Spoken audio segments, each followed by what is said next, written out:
Hello student, good morning, good afternoon, good evening. जो जब कहीं भी इस वीडियो को देख रहा है उसके अकॉर्डिंग सीए फाइनल की एसएफएम फ्री लेक्चर क्लासेस में आप लोगों का मोस्ट वेलकम करता हूं। मैं आपका दोस्त, आपका host Monesh. CA final SFM free of cost full lecture series 15 अगस्त आज से स्टार्ट की जा रही है गाइस।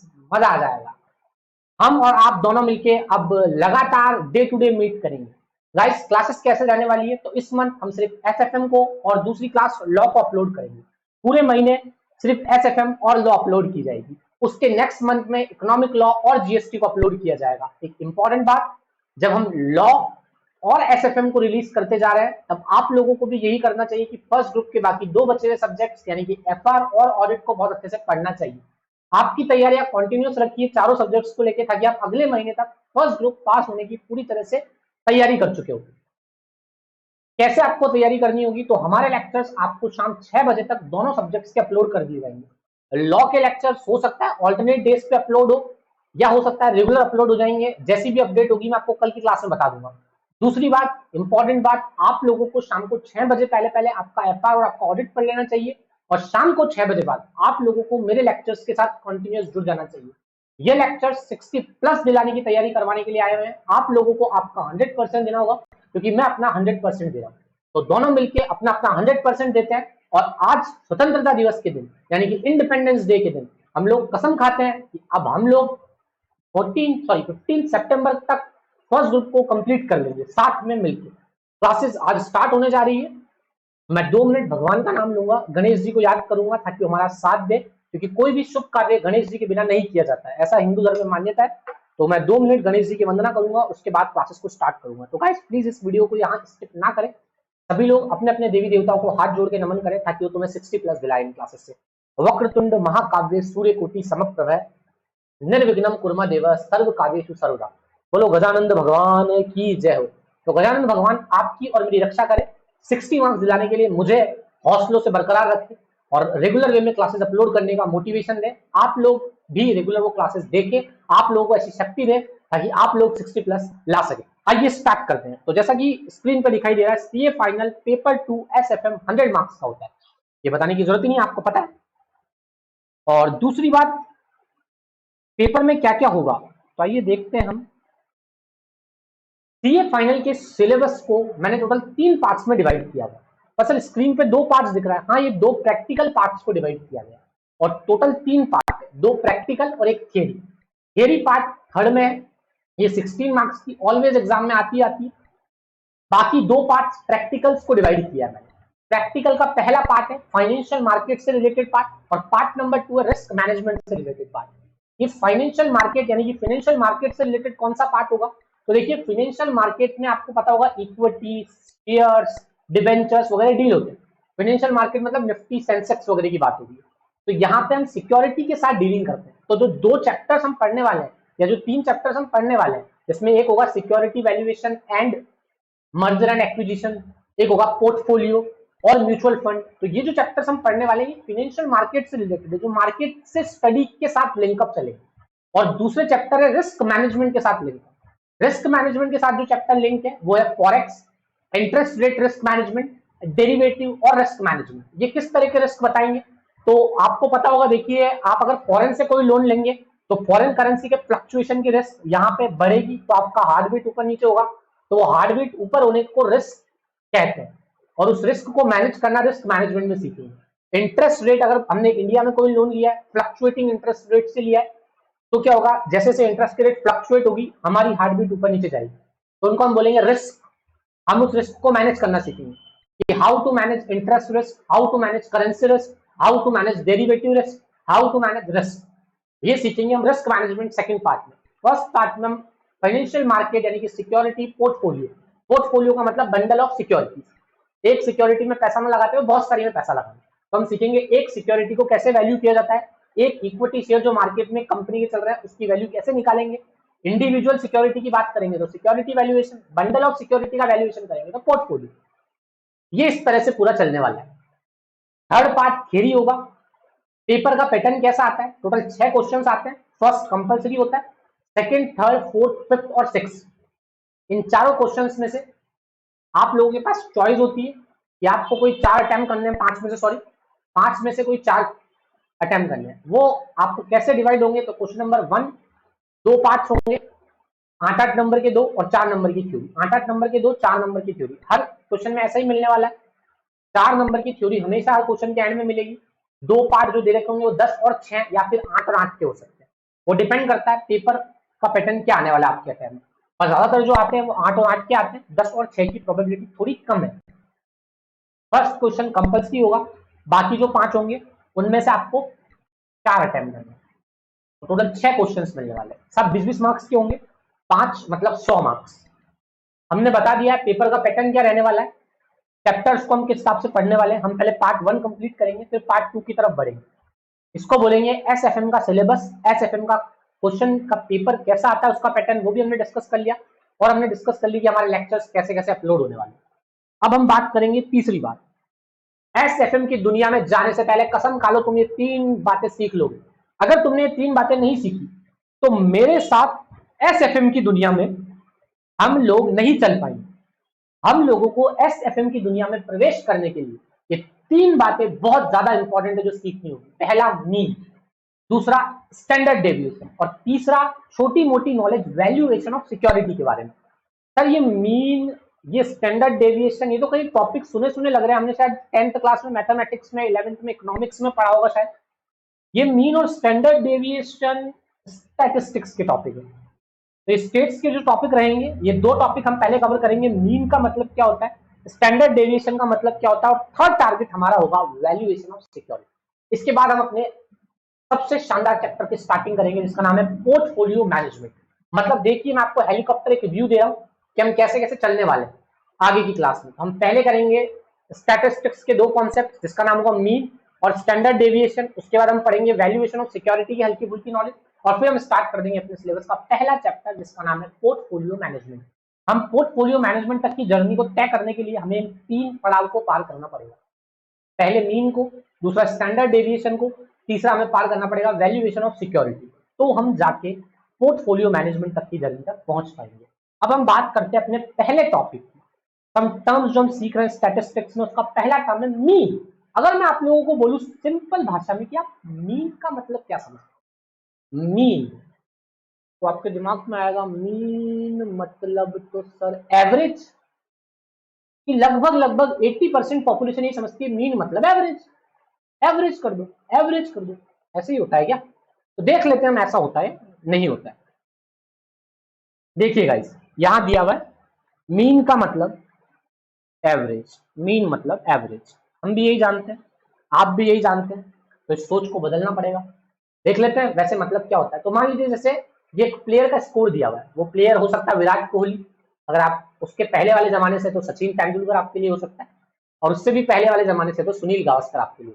आप जमाने के हिसाब से खिलाड़ी के रन हो जाएंगे। खिलाड़ी ने इंग्लैंड के खिलाफ जो रन बनाए हैं वो बनाए 9 रन, जापान के खिलाफ रन बनाए वो बनाए 4 रन, ऑस्ट्रेलिया के खिलाफ जो रन बनाए वो 7 रन, और बांग्लादेश के खिलाफ जो रन बनाए वो 8 रन। अब यहाँ पे कुछ बच्चे बोलेंगे ओ भाई क्या कह रहा है, जापान तो कोई टीम ही नहीं है, पागल हो गया मोने। हाँ बात तो सही है, जापान कोई टीम नहीं है, पर बेटा गर्ल्स को नहीं पता, गर्ल्स के लिए क्रिकेट में जो तुम टीम बोलोगे वो सब टीम है। चाइना भी एक टीम है पर जापान वैसे कोई टीम होती नहीं, पर एग्जाम्पल को थोड़ा फनी बनाने के लिए मैंने जापान की टीम यहाँ रखी है। इंग्लैंड के खिलाफ हमारे विराट कोहली ने 9 रन बनाए, 4 रन बनाए, 7 रन बनाए, 8 रन बनाए। मैं बोल रहा हूँ डेटा तुम्हारे पास है, बताओ इसका मीन क्या होगा। हमने कहा मीन मतलब एवरेज। मैंने कहा एक डेटा तुम्हारे पास से, एक रॉ डेटा है, विराट कोहली की कुछ परफॉर्मेंस है लास्ट इनिंग्स की। मैंने कहा बताओ इसका मीन क्या होगा। तुमने कहा मीन मतलब एवरेज, तो तुमने एवरेज कर दिया मेरे सामने। तुमने कहा ये देखो भैया, मीन मतलब 9 को 4 को 7 को 8 को जोड़ा, और जितने भी नंबर ऑफ आइटम्स दिए हुए 1 2 3 4 4 टीम है, 4 से डिवाइड किया, हमारा आंसर आ गया 7। ये हमारा मीन, मीन मतलब एवरेज, निकल गया एवरेज 7। पर मीन का एग्जैक्ट मीनिंग क्या होता है अभी तुम्हें शायद पता नहीं है। नेक्स्ट स्लाइड पे हम तुम्हें बताएंगे मीन का मतलब क्या होता है, मीन से हम क्या समझते हैं, मीन क्या बोलना चाहता है बच्चों। ये तो मीन का तुम्हारी भाषा में मतलब हो गया एवरेज, जो तुम्हारे दिमाग में आज तक फीड कर दिया, गोली और बंदूक की तरह तुम्हारे दिमाग में फीड कर दिया। क्या फिट कर दिया दिमाग में कि मीन मतलब एवरेज, मीन मतलब एवरेज, मीन मतलब एवरेज। पर मीन एक्चुअली कुछ कहना चाहता है, मीन कुछ बोलना चाहता है, मीन कुछ बताना चाहता है बच्चों। ठीक है सर, मीन बताना चाहता, तो इतने उत्सुक क्यों हो रहे? मीन क्या बोलना चाहता है? आप मीन से क्या समझते हैं? आप मीन से एवरेज समझते हैं, बट एक्चुअली मीन हमें बताता है, क्या बताता है? मीन हमें बताता है सचिन की परफॉर्मेंस, विराट कोहली की परफॉर्मेंस, सुनील गावस्कर की परफॉर्मेंस बता रहा है। ये सुनील गावस्कर सचिन की परफॉर्मेंस बता रहा है कि 7 रन इनकी परफॉर्मेंस है। या ये हमें बता रहा है दूसरी बात, नेक्स्ट मैच की फ्यूचर परफॉर्मेंस रहने वाली है 7 रन, मतलब नेक्स्ट मैच में ये 7 रन बनाने वाले हैं, ये बता रहा है। मतलब मीन एक्चुअल में एवरेज हमें क्या बताता है? हमें मीन बताता क्या है, हम ये जानना चाह रहे हैं। एसएफएम की दुनिया में ले जाने से पहले हम आपको कुछ स्टैटिस्टिक्स के कॉन्सेप्ट पढ़ा रहे हैं। इसमें पहला कॉन्सेप्ट चल रहा है मीन। मीन का मतलब आज तक आपके दिमाग में जो फीड था वो था एवरेज, उसके ज्यादा हम मीन के बारे में कुछ जानते नहीं थे। आज मैंने मीन के बारे में आपका वो जो कॉन्सेप्ट था उस एवरेज को बाहर निकाल के फेंका और मैंने एक नया कॉन्सेप्ट इंस्टॉल किया। मैं बोल रहा हूँ मीन का मतलब होगा future performance. Mean means future performance, आप लोगों की फ्यूचर में परफॉर्मेंस क्या रहने वाली है, नेक्स्ट मैच में सचिन की परफॉर्मेंस क्या रहने वाली है, नेक्स्ट मैच में विराट की परफॉर्मेंस क्या रहने वाली है, या नेक्स्ट मैच में सुनील गावस्कर की परफॉर्मेंस क्या रहने वाली है, वो बताता है मीन। कि नेक्स्ट मैच में सचिन कितने रन बना लेगा? 7 रन बना लेगा। ये आपने खुद ने जवाब दिया एवरेज निकाल, तो आपने कहा नेक्स्ट मैच में 7 रन की तैयारी है सचिन। तो मीन का मतलब नेक्स्ट परफॉर्मेंस बताता है, नेक्स्ट मैच की फ्यूचर परफॉर्मेंस, ये हो गया मीन का मतलब। लुक एट द डेटा, और सच बताओ जो मीन ने बात बोली है वो सही है या नहीं? मुझे इस मीन में कहीं ना कहीं कुछ कमी नजर आ रही है, क्या तुम भी मेरी नजरों से देख पा रहे हो क्या? मेरी नजर से देखो मीन दिख जाएगा, या ये कमी दिख जाएगी। तो लुक एट द डेटा, क्या सचिन सच में जो मीन बोल रहा है 7 रन ही बना पाएगा क्या अगले मैच में? यार सर सचिन क्या अगले मैच में 7 रन ही बना पाएगा क्या? फिक्स 7 रन, क्योंकि मीन ने बोल दिया 7 रन बना पाएगा अगले मैच। हमने कहा नहीं सर, क्योंकि इंग्लैंड के खिलाफ 9 बनाए थे पहले मैच में, जापान के खिलाफ 4 बनाए थे, ऑस्ट्रेलिया के खिलाफ 7 बनाए थे, बांग्लादेश के खिलाफ 8 बनाए सकते हैं। हो सकता है सचिन 9 बना ले वापस, हो सकता है 4 ही बना पाए, हो सकता है 8 बना ले। तो मीन जो बोल रहा है कि अगले मैच में 7 ही बना पाएगा, वो बात सही है क्या मीन की? मतलब अकेला मीन जो है वो नेक्स्ट मैच की परफॉर्मेंस नहीं बता सकता है, या नेक्स्ट ईयर की परफॉर्मेंस नहीं बता सकता है। नेक्स्ट मैच सचिन के एग्जांपल में नेक्स्ट मैच की परफॉर्मेंस, विराट के एग्जांपल में नेक्स्ट मैच की परफॉर्मेंस अकेला मीन नहीं बता पा रहा है। मीन में कुछ ना कुछ कमी है, बिकॉज मीन और फ्यूचर परफॉर्मेंस में डिफरेंस आ सकता है। बात कर रहे हो सर, ये मीन तो बोल रहा है 7 ही बनाएगा, पर एक्चुअल में इस मीन जो ये मीन है और ये फ्यूचर परफॉर्मेंस है, इन दोनों के बीच में डिफरेंस तो आ सकता है ना। हाँ, मतलब नेक्स्ट मैच की परफॉर्मेंस के लिए जो डेटा प्रेडिक्ट किया है मीन ने कि 7 रन ही बना पाएगा, वो डेटा सही नहीं है, अकेला मीन सही नहीं है। मतलब मीन के साथ और चीज की भी जरूरत है, क्योंकि फ्यूचर डेटा और मीन में डिफरेंस आ सकता है। जैसे देखिए, मीन एंड नेक्स्ट मैच की परफॉर्मेंस में डिफरेंस आ सकता है। यस ऑफ कोर्स आ सकता है। कितना डिफरेंस आ सकता है, कितना डिफरेंस आप देखते हैं? तो आप लोगों को पता है मीन 7 है, हो सकता है सचिन 7 की जगह 9 बना ले, मतलब हो सकता है 2 का डिफरेंस आए। हो सकता है सचिन 7 की जगह 4 बना ले, मतलब -3 का डिफरेंस आए। हो सकता है सचिन 7 की जगह 7 ही बना ले, मतलब 0 का डिफरेंस आए। हो सकता है सचिन 7 की जगह 8 बना ले, मतलब 1 का डिफरेंस आए। मतलब डिफरेंस तो आ सकता है, पक्का है। फ्यूचर परफॉर्मेंस और मीन से डिफरेंस आ सकता है, बिकॉज आज के पहले भी सचिन ने कभी 7 रन एग्जैक्ट 7-7 थोड़ी बनाता बात, ये कभी 9 बनाता है, कभी 4 बनाता है, कभी 7 बनाता है, कभी 8 बनाता है। और मीन हमको कह रहा है अगले मैच में 7 रन बना पाएगा, वो गलत लग रहा है। हम कह रहे हैं नहीं, डिफरेंस आ सकता है इस परफॉर्मेंस। हमने कहा डिफरेंस कितना आ सकता है भाई मीन, हमको पता पड़ा डिफरेंस जो आ सकता है वो हमने डिफरेंस निकाला। तो जब हमने डिफरेंस निकाला तो कितना डिफरेंस निकला बच्चों बताओ? डिफरेंस निकला 7 का 9 से 2, 7 का 4 से -3, 7 का 7 से 0, 7 का 8 से 1। मतलब हम अब डर गए यार। पहले तो हमको क्या बात बोलनी, सचिन नेक्स्ट मैच में कितने रन बना पाएगा, तो हमने पता पड़ा मीन बोल रहा है 7 रन बना पाएगा।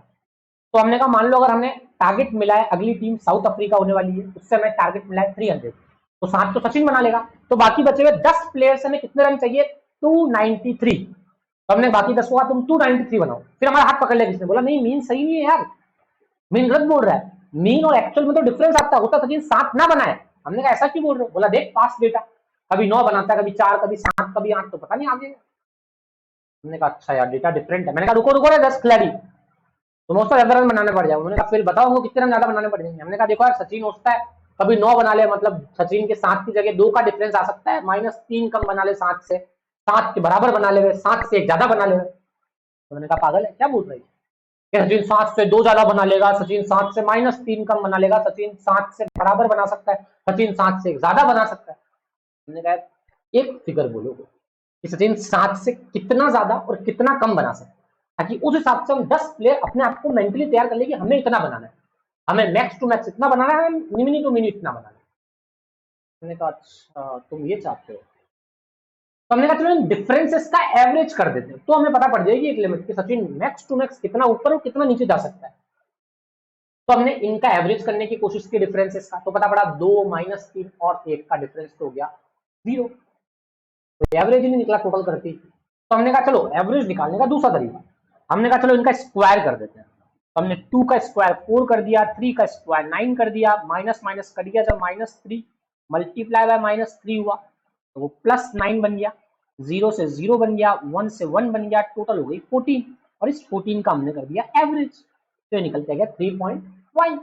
पर 3.5 तो हमको जिस चीज का चाहिए था ना एवरेज, उसके स्क्वायर का निकला था, तो जो चीज हमारे सामने है उसको रूट में कर देंगे। तो हमने कहा जो 3.5 आया है वो रूट ओवर कर दो, तो हमें पता पड़ जाएगा एक्चुअल में कितना ऊपर और कितना नीचे और जा सकता है सचिन। मतलब हम यू बोले तो हो सकता है 3.5 का अंडर रूट हमने किया तो 1.87, मतलब मीन से 1.87 सचिन ऊपर जा सकता है और मीन से 1.87 सचिन नीचे आ सकता है। तो 60 माइनस 1.87 मतलब 5.13, और 60 प्लस 1.57 1.87 सॉरी 1.87 प्लस 7 8.87 और 5.13, मतलब सचिन हो सकता है या तो 5.13 रन बनाए या उसका सचिन बनाए 8.87 रन। हमने कहा हाँ अब मजा आ रहा है बात में, मतलब अकेला मीन हमें सिचुएशन क्लियर नहीं कर पा रहा था, इसलिए हमने मीन से डिफरेंसेस निकाले पास डेटा के। तो डिफरेंसेस से हमें पता पड़ा, डिफरेंसेस से बहुत सारे डेटा आ गए, पर वो बहुत सारे डेटा को हमको एक डेटा में कन्वर्ट करना, क्योंकि बहुत सारे डेटा से कुछ समझ नहीं आता। हम बोलेंगे सचिन 7 से 2 ज्यादा बना सकता है, सचिन 7 से -3 कम बना सकता है, सचिन 7 से 0 ज्यादा बना सकता है, सचिन 7 से 1 ज्यादा बना सकता है, क्या मतलब है। तो हमने कहा एक सिंगल डेटा में लेके आ जाओ, हमने कहा सिंगल डेटा में लाने के लिए एवरेज कर देते हैं, एवरेज हो नहीं पाया, क्योंकि जब हमने इसका एवरेज करने के लिए टोटल की, क्योंकि एवरेज का मतलब है total divided by number of unit, तो नंबर ऑफ यूनिट तो डिवाइड हो जाएगी पर टोटल तो हो नहीं रही, 0 हो रही है, तो हमने स्क्वायर किया, स्क्वायर का एवरेज किया, स्क्वायर का एवरेज करने के बाद हमने कहा हमको स्क्वायर का एवरेज नहीं चाहिए था, हमको तो पहले वाले का एवरेज चाहिए था, तो स्क्वायर का इफेक्ट खत्म करने के लिए हमने रूट ओवर कर दिया। तो हमको पता पड़ गया कि सचिन 7 से 1.87 ज्यादा या 1.87 कम रन बना सकता है। मतलब ये जो हमने निकाला इसको बोलेंगे डेविएशन, स्टैंडर्ड डेविएशन, कि सचिन की परफॉर्मेंस 7 से कितनी डेविएट हो सकती है ऊपर और कितनी डेविएट होती है नीचे। मतलब ये जो चीज निकल के सामने है ना, ये डेविएशन है, स्टैंडर्ड डेविएशन, इसको बोलते हैं वॉलेटिलिटी ऑफ मीन। मीन में कितनी वॉलेटिलिटी हो सकती है, इस मीन में कितनी रिस्क हो सकती है ऊपर नीचे जाने की। ये मीन हो सकता है इतना ऊपर चला जाए और उस टाइम मीन इतना नीचे चला जाए। ओके, तो आपने हमें स्टैंडर्ड डेविएशन सिखा दिया सर, मतलब ये हाँ, मतलब मीन कितना डेविएट हो सकता है, मतलब मीन अकेला काम का नहीं है, जब मीन के साथ स्टैंडर्ड डेविएशन जुड़ेगा तभी मीन का असली मजा पता पड़ेगा। मीन ने हमें नेक्स्ट मैच की परफॉर्मेंस बताई कि एग्जैक्ट 7 बनाएगा, हमने कहा मीन तू सफिशिएंट नहीं है, तेरे साथ किसी और को लाने की जरूरत है, वो कोई और हुआ स्टैंडर्ड डेविएशन। स्टैंडर्ड डेविएशन मतलब डिफरेंस ऑफ मीन का एवरेज, डिफरेंस इसका एवरेज स्टैंडर्ड डेविएशन, डिफरेंस का एवरेज इतना ऊपर नीचे हो सकता है। अब हम अच्छा रिजल्ट डेवलप कर पा रहे हैं, मतलब मीन अकेला सही रिजल्ट डेवलप नहीं कर पा रहे, तो हमने नया डेवलपमेंट के लिए हमने स्टैंडर्ड डेविएशन को लिया, और स्टैंडर्ड डेविएशन के साथ मिलकर मीन ने कंक्लूसिव बात हमें समझाने की कोशिश की मतलब कभी भी मीन अकेला फ्यूचर प्रिडिक्शन में काम नहीं आएगा। जब भी हमें किसी भी चीज का फ्यूचर प्रिडिक्ट करना है तो हमें मीन के साथ स्टैंडर्ड डेविएशन की भी जरूरत पड़ेगी। अकेला फ्यूचर प्रिडिक्ट मीन नहीं कर सकता है, जरूरत पड़ेगी साथ में स्टैंडर्ड डेविएशन की। और अब स्टैंडर्ड डेविएशन का एक फॉर्मूला बता देता हूँ। वैसे तो मैंने बता दिया भाई डिफरेंस का एवरेज करना, और फिर भी बहुत सारे स्टूडेंट फॉर्मूला चाहते हैं। तो मीन का फॉर्मूला होता है sigma x divided by n, और स्टैंडर्ड डेविएशन का एक फॉर्मूला होता है, वो होता है सिग्मा एक्स माइनस एक्स का whole square divided by n का अंडर रूट। अब एक एक वर्ड जो मैंने यहाँ लिखा होगा वो समझ में आ रहा होगा। मीन के साथ स्टैंडर्ड डेविएशन होगा तो एनालिसिस बहुत बेहतर होगा, because standard deviation is a volatility. Volatility means risk, risk ऊपर जाने की और रिस्क नीचे जाने की। अब तुम बोलोगे ज्यादा कभी रिस्क थोड़ी होता है, तो हमेशा कम होता है, पर एसएफएम करिकुलम में स्टैंडर्ड डेविएशन रिस्क होती है, और स्टैंडर्ड डेविएशन ऊपर भी रिस्क और नीचे भी रिस्क। आप जहां खड़े हो वहीं रहोगे तो वो कोई रिस्क नहीं, आप ऊपर जा सकते हो वो भी एक रिस्क है, और आप नीचे जा सकते हो वो भी एक रिस्क है। मतलब फ्यूचर प्रेडिक्शन के लिए हमारे पास दो चीजों का होना जरूरी है, मीन और स्टैंडर्ड डेविएशन। अगर ये दोनों है तो हम किसी का भी फ्यूचर प्रिडिक्ट कर सकते हैं कि वो चीज कितना ऊपर और कितना नीचे जाएगी। मैंने कहा ठीक है, बात तो बहुत सही बता दी सर आपने, पर अभी मुझे एक बात और थोड़ी सी तुम्हारे दिमाग में डालनी है। मुझे हो सकता है वो बात तुम्हारे दिमाग में थोड़ी कम पहुंचे, उसका अब जो मैं बोलने वाला हूँ ना वो दिमाग तक थोड़ा कम पहुंचे, पर कोई बात नहीं, मुझे पहुंचाना जरूरी है। फर्स्ट दिन दिमाग की खिड़की को खोलना जरूरी है ना। मैं आज तुम्हारे दिमाग में जो भी गलत बात है ना उनको निकालूंगा और अपनी नई बातें भरूंगा। कोई बच्चा होगा जिसने आज तक कभी एसएफएम नहीं पढ़ी होगी तो उसका दिमाग तो वैसे ही खाली है, उसके दिमाग में तो मैं जो भरूंगा वही जाएगा। पर किसी ने एसएफएम पढ़ रखी है तो उसके दिमाग से वो कचरा बाहर निकालना पड़ेगा, थोड़ा बहुत सफाई करके मेरा दिमाग इंसर्ट करना पड़ेगा, तो थोड़ा टाइम लग सकता है, थोड़ा कम समझ में आए, पर समझ में जरूर आएगा। एंड ऑफ द टॉपिक आप समझ जाओगे बात को। क्या बोलना चाहता हूँ हमने, अगर मान लो मैं ये बोलूँ जैसा कि तुम्हारे स्क्रीन पर दिखाई दे रहा है, एक बार थोड़ा सा इसको रफ कर देते हैं। ये थोड़े से यार प्रीवियस वाले नोट्स हैं तो इसमें थोड़ा सा वर्क किया हुआ है, तो कोई बात नहीं, अपना क्या अपन तो हटा देंगे। जैसे कि मान लो अभी हमने मीन कैलकुलेट किया, सचिन के रन्स का स्कोर चल रहा था, विराट बोलो सुनील गावस्कर बोलो वो तुम्हारे ऊपर डिपेंड करता है। हमने एक मीन निकाला था सचिन का, हमने स्टैंडर्ड डेविएशन भी निकाला था, जो मीन आया था वो 7 था, और जो स्टैंडर्ड डेविएशन आया था वो था 1.87, ऐसा ही कुछ था आई थिंक, एक सेकेंड, 1.87 आई थिंक। तो 1 ये पॉइंट हो गया, ये 8 हो गया और ये 7 हो गया, तो 1.87 स्टैंडर्ड डेविएशन था, 7 मीन था। एक सवाल पूछने जा रहा हूं, मुझे बताओ सचिन मैक्स टू मैक्स कितने रन बना सकता है? नेक्स्ट मैच में सचिन मैक्स टू मैक्स कितने रन बना सकता है? तो तुमने कहा सर क्या बात पूछ रहे हो, 60 प्लस 1.87, यानी कि max to max Sachin 8.87 run बना सकता है, या बोलूं 8.87 रन बना सकता है। और कम से कम सचिन कितने बना सकता है? 7.7 माइनस 1.87, यानी कि 5.13 रन बना सकता है। कम से कम सचिन 5.13 रन बनाएगा और ज्यादा से ज्यादा सचिन 8.87 रन बना सकता है। मतलब तुमने मुझे एक दूसरी चीज बता दी कि मैक्स टू मैक्स सचिन के जो रन हो सकते हैं वो हो सकते हैं 8.87, और मिनिमम टू मिनिमम सचिन कितने रन बनाएगा? 5 पॉइंट, सॉरी गाइस,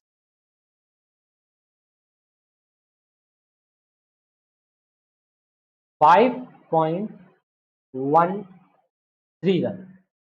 ये तो मुझे बोल रहे हो, ईमानदारी से बताओ, जो तुम मैंने लिखा ना चीजें नीचे कि max to max Sachin 8.87 run बना सकता है, मतलब मीन प्लस स्टैंडर्ड डेविएशन, और मिनिमम कितने बना सकता है? Mean minus standard deviation. क्या ये बात सही है? क्या तुम्हें देख के लगता है? तुम्हें क्या देख के लगेगा? तुम पास डेटा को देखो ना एक बार ढंग से। सचिन ने जापान के खिलाफ 4 रन बनाए भैया, और 9 रन बनाए इंग्लैंड के खिलाफ आए थे। सचिन 4 भी बना सकता है और सचिन 9 भी बना सकता है, पर हमारा तो डेटा कह रहा है मैक्स टू मैक्स 8.87 और मिनिमम 5.13 बना पाएगा। इससे कम सचिन जाएगा नहीं और इससे ज्यादा जाएगा नहीं, पर डेटा कुछ और कह रहा है। मतलब स्टैंडर्ड डेविएशन, मैक्सिमम डेविएशन और मिनिमम डेविएशन नहीं है, ये बोलना चाह रहा हूं मैं। ये एक स्टैंडर्ड डेविएशन है, इसके बाहर भी जा सकता है सचिन। तो ओह माय गॉड सर, अब तो आपने दिमाग खराब कर दिया। सचिन इसके बाहर भी जा सकता है, सचिन इससे कम भी बना सकता है। ये तो स्टैंडर्ड है, ये भी एक एवरेज है।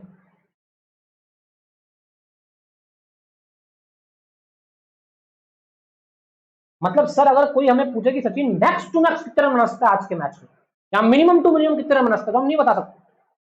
हाँ, हम सिर्फ स्टैंडर्ड बता रहे हैं कि या तो इतना स्टैंडर्ड या इतना स्टैंडर्ड। स्टैंडर्ड है जैसे हमेशा लगभग लगभग सिचुएशन यही रहेगी। स्टैंडर्ड का मतलब होता है लगभग लगभग ये सिचुएशन रहे, लगभग, नॉट परफेक्ट। और हमें जानना है परफेक्ट। भाई लगभग लगभग तो ये है, और एग्जैक्ट कितना आगे भाग सकता है और कितना पीछे भाग सकता है, ये कोई बता देना तो मजा आता है। फिर हमारे दिमाग के कॉन्सेप्ट क्लियर हो जाएंगे। फिर हम कभी भी जब भी फ्यूचर को प्रेडिक्ट करेंगे तो हम सब बता देंगे, देख भाई ये मीन है, नेक्स्ट मैच में या नेक्स्ट ईयर में तुम्हें ये मिल सकता है, या नेक्स्ट मैच में तुम्हारे इतने रन हो सकते हैं सचिन, इतने रन बनाओगे, पर इसमें इतना फ्लक्चुएशन हो सकता है। ये स्टैंडर्ड फ्लक्चुएशन है, पर मैक्स टू मैक्स इतना फ्लक्चुएशन होगा और मिनट टू मिनट इतना फ्लक्चुएशन होगा, इससे बाहर नहीं जा सकता सचिन। लगभग लगभग तो हम पहुंच चुके, अब हमें मिनिमम और मैक्सिमम तक जाना है। अगर हमने ये जान लिया तो शायद हमने पूरी तरीके से पिक्चर समझ में आ गई कि एक्चुअली मीन और स्टैंडर्ड डेविएशन का यूज क्या है। ये नेक्स्ट ईयर की परफॉर्मेंस बताते हैं, नेक्स्ट मैच की परफॉर्मेंस बताती है, नेक्स्ट फ्यूचर परफॉर्मेंस बताते हैं।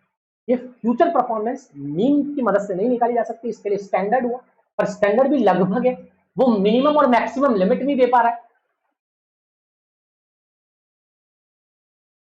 इस बात का सॉल्यूशन करने के लिए आया। एक बार ये उतार लेना वीडियो को पॉज करके, मैं भी रफ कर रहा हूं। अब हमारा दिमाग काम करना बंद, हमने कहा यार मिनिमम टू मैक्सिमम तो निकाल ही नहीं सकते। तो एक भले इंसान इस दुनिया में आए, उन्होंने बहुत सारी वैरायटी ऑफ स्टडी की, और बहुत सारी वैरायटी ऑफ स्टडी करने के बाद एक कंक्लूजन दिया उन्होंने कहा आपका मीन से आप 300% ऊपर जा सकते हो और 300% नीचे आ सकते हो, बट यही तुम्हारी मैक्स टू मैक्स और मिनिमम टू मिनिमम लिमिट होगी। क्या बात कर रहे हो सर, ये कौन बंदा था? जो भी थे, उन्होंने बहुत सारे स्टैंडर्ड डेविएशन, बहुत सारे मीन की कैलकुलेशंस की, और ये पता लगा लिया कि मैक्स टू मैक्स एक मीन 3 स्टैंडर्ड डेविएशन ऊपर और 3 स्टैंडर्ड डेविएशन नीचे जा सकता है। समझ रहे हो क्या? Max to max 3 standard deviation ऊपर और 3 स्टैंडर्ड डेविएशन नीचे, मतलब 300% ऊपर और 300% नीचे जा सकता है एक मीन। और हम कह रहे थे एक स्टैंडर्ड डेविएशन ऊपर जा सकता सचिन, और सचिन एक स्टैंडर्ड डेविएशन नीचे जा सकता। हमने क्या जोड़ा था? मीन में स्टैंडर्ड डेविएशन जोड़ा।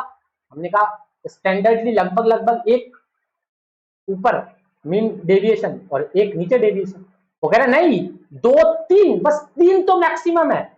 इस मीन में 3 स्टैंडर्ड डेविएशन जोड़ दो, वो मैक्सिमम निकल जाएगी लिमिट, और इस मीन से 3 स्टैंडर्ड डेविएशन माइनस कर दो, बस ये तुम्हारी मैक्सिमम लिमिट और मिनिमम लिमिट निकल गई। समझ रहे हो क्या? मतलब अगर मैं बोलूं मिनिमम कितना जा सकता है, एक से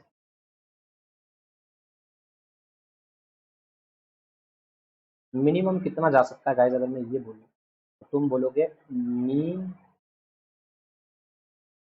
प्लस स्टैंडर्ड डेविएशन। ये स्टैंडर्ड डेविएशन का सिंबल होता है, मतलब डिफरेंस इसका एवरेज स्टैंडर्ड डेविएशन होता है, ये पता है तुम्हें। तो mean plus 3 standard deviation minimum और मैक्सिमम, सॉरी सॉरी सॉरी, गलती गलती गाइस, मिनिमम में आएगा माइनस, नीचे से नीचे इतना जा सकता है, और मीन प्लस 3 स्टैंडर्ड डेविएशन तुम्हारा मैक्सिमम लिमिट होगा।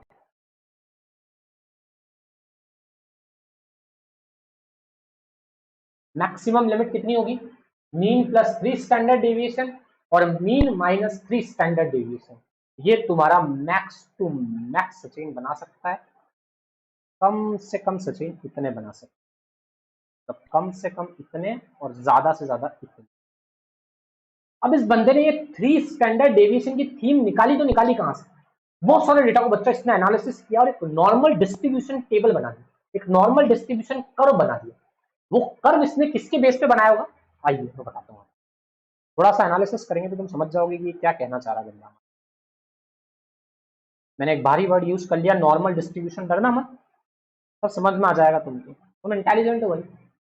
मान लो इसने क्या किया, इसने हाइट, एज और वेट ऐसे 3 डेटा लिए, तीनों के मीन्स निकाले, तीनों के स्टैंडर्ड डेविएशन निकाले, उन स्टैंडर्ड डेविएशन को भर भर के आगे की तरफ भेजा, एक स्टैंडर्ड डेविएशन जोड़ा मीन में, 2 जोड़े, 3 जोड़े और 3 जोड़े इसको दिखाई दिया।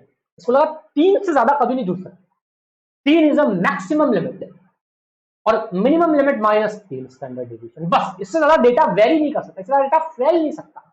हमने कहा क्या बोल रहा है यार, क्यों इससे ज्यादा डेटा फैल नहीं सकता। आइए देखते हैं इसने जो स्टडी की वो कैसी थी भाई, इसने लोगों की हाइट्स पे स्टडी की, इसने हाइट का मीन निकाला और ये हाइट का मीन निकल के इसके सामने आया 6 और हाइट का स्टैंडर्ड डेविएशन इसके सामने निकल के आया था 1।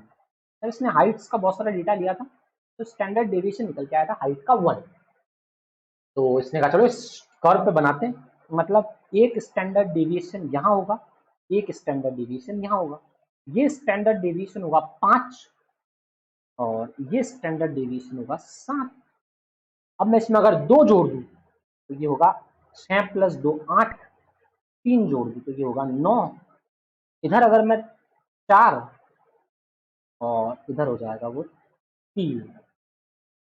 ये इसने मीन में स्टैंडर्ड डेविएशन जोड़ रहा है, इसमें मीन में पहले एक स्टैंडर्ड डेविएशन जोड़ा, फिर 2 स्टैंडर्ड डेविएशन जोड़े और फिर 3 स्टैंडर्ड डेविएशन जोड़े, यहाँ से 1 2 और 3 घटाया और ये घटाने के बाद इसको पता पड़ा ये किस पे रिसर्च कर रहा है, हाइट पे, लोगों की हाइट्स का इसके पास डेटा है, उस पर रिसर्च कर रहा है। इसने ये फाइंड आउट किया कि जो हाइट का डेटा इसके पास था उसका मीन निकाला वो 6 आया, उसका स्टैंडर्ड डेविएशन 1 आया। तो इसने ये प्रूफ किया कि देखो लगभग लगभग जो डेटा होता ना, ये मीन है 6, इससे एक स्टैंडर्ड डेविएशन ऊपर जा सकता सचिन, एक स्टैंडर्ड डेविएशन नीचे आ सकता। हमारा स्टैंडर्ड डेविएशन कुछ और था, अगर हमारा मीन 6 होता और हमारा स्टैंडर्ड डेविएशन 1 होता, मतलब एक ऊपर जा सकते एक नीचे जा सकते, स्टैंडर्ड डेविएशन बोला था और लगभग लगभग सब लोग यही होंगे। हाइट को देख के बताओ, 6 से 1 कम 5 और 6 से 1 ज्यादा 7, सच बताओ इस दुनिया में लगभग लगभग लोग 5 से 7 वाले ही मिलेंगे ना, लगभग लगभग बात होगी, लगभग लगभग हाइट के लोग या तो तुमको मिलेंगे 5 वाले या मिलेंगे 7 वाले। जब मैं 2 स्टैंडर्ड डेविएशन कर देता हूं तो ये हाइट हो गई 4 से लेके 8 वाले लोग, 4 फीट से 8 फीट वाले लोग, मतलब ये तो एक हाईएस्ट बात चलती जाएगी। 2 स्टैंडर्ड डेविएशन मतलब पूरी पॉपुलेशन कवर हो जाएगी, सारी हाइट आ जाएगी अब दुनिया की। 2 स्टैंडर्ड डेविएशन में 95% लोगों की हाइट्स आ चुकी है, 5 से 7 वालों में 68% लोगों की हाइट्स आ चुकी है और 3 से 9 वाला डेटा जब इसने 3 स्टैंडर्ड डेविएशन जोड़ दिया हाइट्स में तो इसने कहा 99% पॉपुलेशन इसमें कवर हो गई, 99.97%। और ईमानदारी से डेटा देख के तुम भी बता सकते हो हाइट दुनिया में किसी की भी 3 और 9 से ज्यादा होती है क्या, 9 से ज्यादा हाइट और 3 से कम हाइट होने की प्रोबेबिलिटी कितनी हो सकती है, बिल्कुल भी ना के बराबर हो ही नहीं सकती। तो यही बोल रहा है कि 3 स्टैंडर्ड डेविएशन आने के बाद, 3 स्टैंडर्ड डेविएशन नीचे और 3 स्टैंडर्ड डेविएशन ऊपर 99.97% पॉपुलेशन कवर कर लेता है। तो सचिन का भी max to max 3 standard deviation ऊपर और 3 स्टैंडर्ड डेविएशन नीचे जा सकता है, बिकॉज इस इंसान ने मीन और स्टैंडर्ड डेविएशन पर अपनी रिसर्च की थी। और हमें जब मीन और स्टैंडर्ड डेविएशन की बात करेंगे तो इसकी रिसर्च को यूज करना पड़ेगा कि 3 स्टैंडर्ड डेविएशन ऊपर और 3 स्टैंडर्ड डेविएशन नीचे, बिकॉज एग्जैक्टली हकीकत में यही होता है जीवन में। जो एक स्टैंडर्ड डेविएशन होता है वो 68% पॉपुलेशन को कवर कर लेता है, मतलब लगभग लगभग 68% चांस है कि सचिन यही रहेगा एक स्टैंडर्ड डेविएशन, 95% चांस है कि सचिन 2 स्टैंडर्ड डेविएशन पे आएगा और 99.97% चांस है कि सचिन 3 स्टैंडर्ड डेविएशन में ही रहेगा, चौथे स्टैंडर्ड डेविएशन में तो भाग ही नहीं सकता है। 99.97% पॉपुलेशन 3 और 9 की हाइट में आएगी, इसके बाद तो कोई चीज के आने की प्रोबेबिलिटी बहुत कम होगी। मतलब इस बंदे ने 2 बातें बता दी, किसी चीज के आने की प्रोबेबिलिटी कितनी होगी और मैक्सिमम और मिनिमम डेविएशन कितना हो सकता है और उसके आने की प्रोबेबिलिटी क्या है। तो इसने बोला 1 स्टैंडर्ड डेविएशन में 68% पॉपुलेशन कवर हो जाती है, जब आप मीन में 2 स्टैंडर्ड डेविएशन जोड़ देते हो तो 95% पॉपुलेशन कवर हो जाती है और जब आप मीन में 3 स्टैंडर्ड डेविएशन जोड़ देते हो तो पॉपुलेशन कवर हो जाती है कितनी बच्चों, ये 1 है, यहां जो पॉपुलेशन कवर होगी वो होगी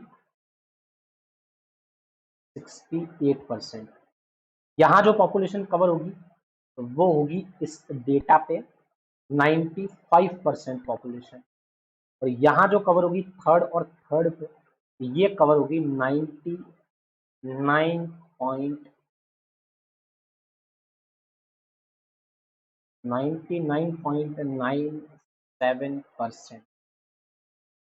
ये बात हमको इस बंदे ने बताई कि मीन में एक स्टैंडर्ड डेविएशन अगर जुड़ता है तो 68% प्रोबेबिलिटी होती है उन चीजों की। मीन में अगर 2 स्टैंडर्ड डेविएशन जुड़ जाते हैं तो हम 95% प्रोबेबिलिटी है कि वही लाया करेगा इंसान, और मीन में 3 स्टैंडर्ड डेविएशन जुड़ जाएंगे तो 99.97% चांस है। इसने हाइट्स और वेट का डेटा लिया था 3 और 9, यही लोगों की मैक्स टू मैक्स हाइट हो सकती है।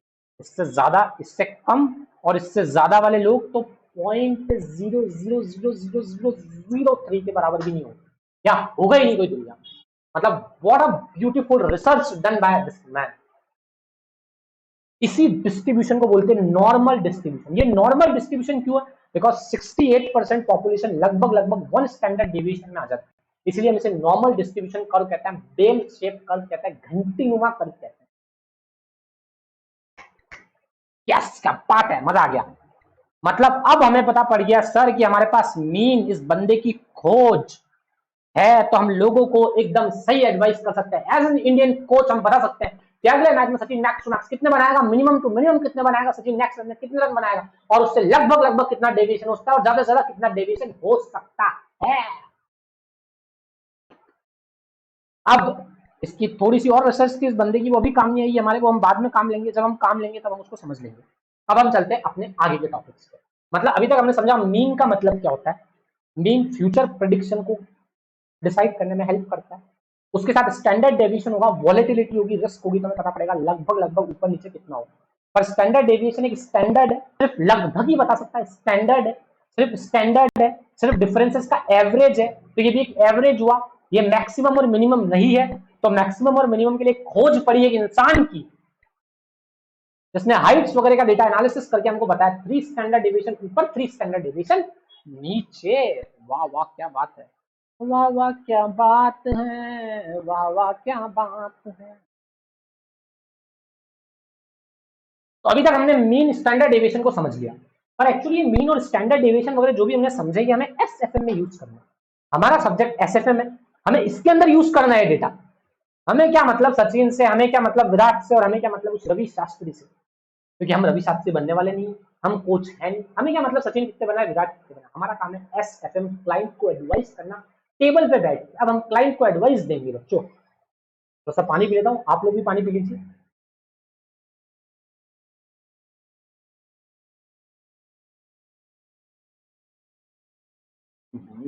फर्स्ट क्लास में, मुझे पता है प्रेशर बन रहा है, पर कोई बात नहीं।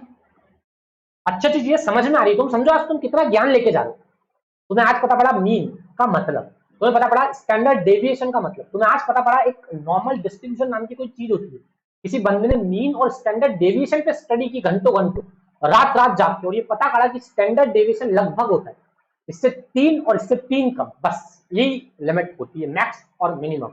अब हम एसएफएम में सर इसका क्या यूज करेंगे? आपने इतनी देर से हमारे पकाया, इतनी देर से एक सचिन, विराट और सुनील गावस्कर के साथ खेले जा रहे हो, खेले जा रहे हो, खेले जा रहे हो, क्या मतलब? हम एसएफएम में इसका क्या यूज करेंगे? हमें मजा नहीं आ रहा,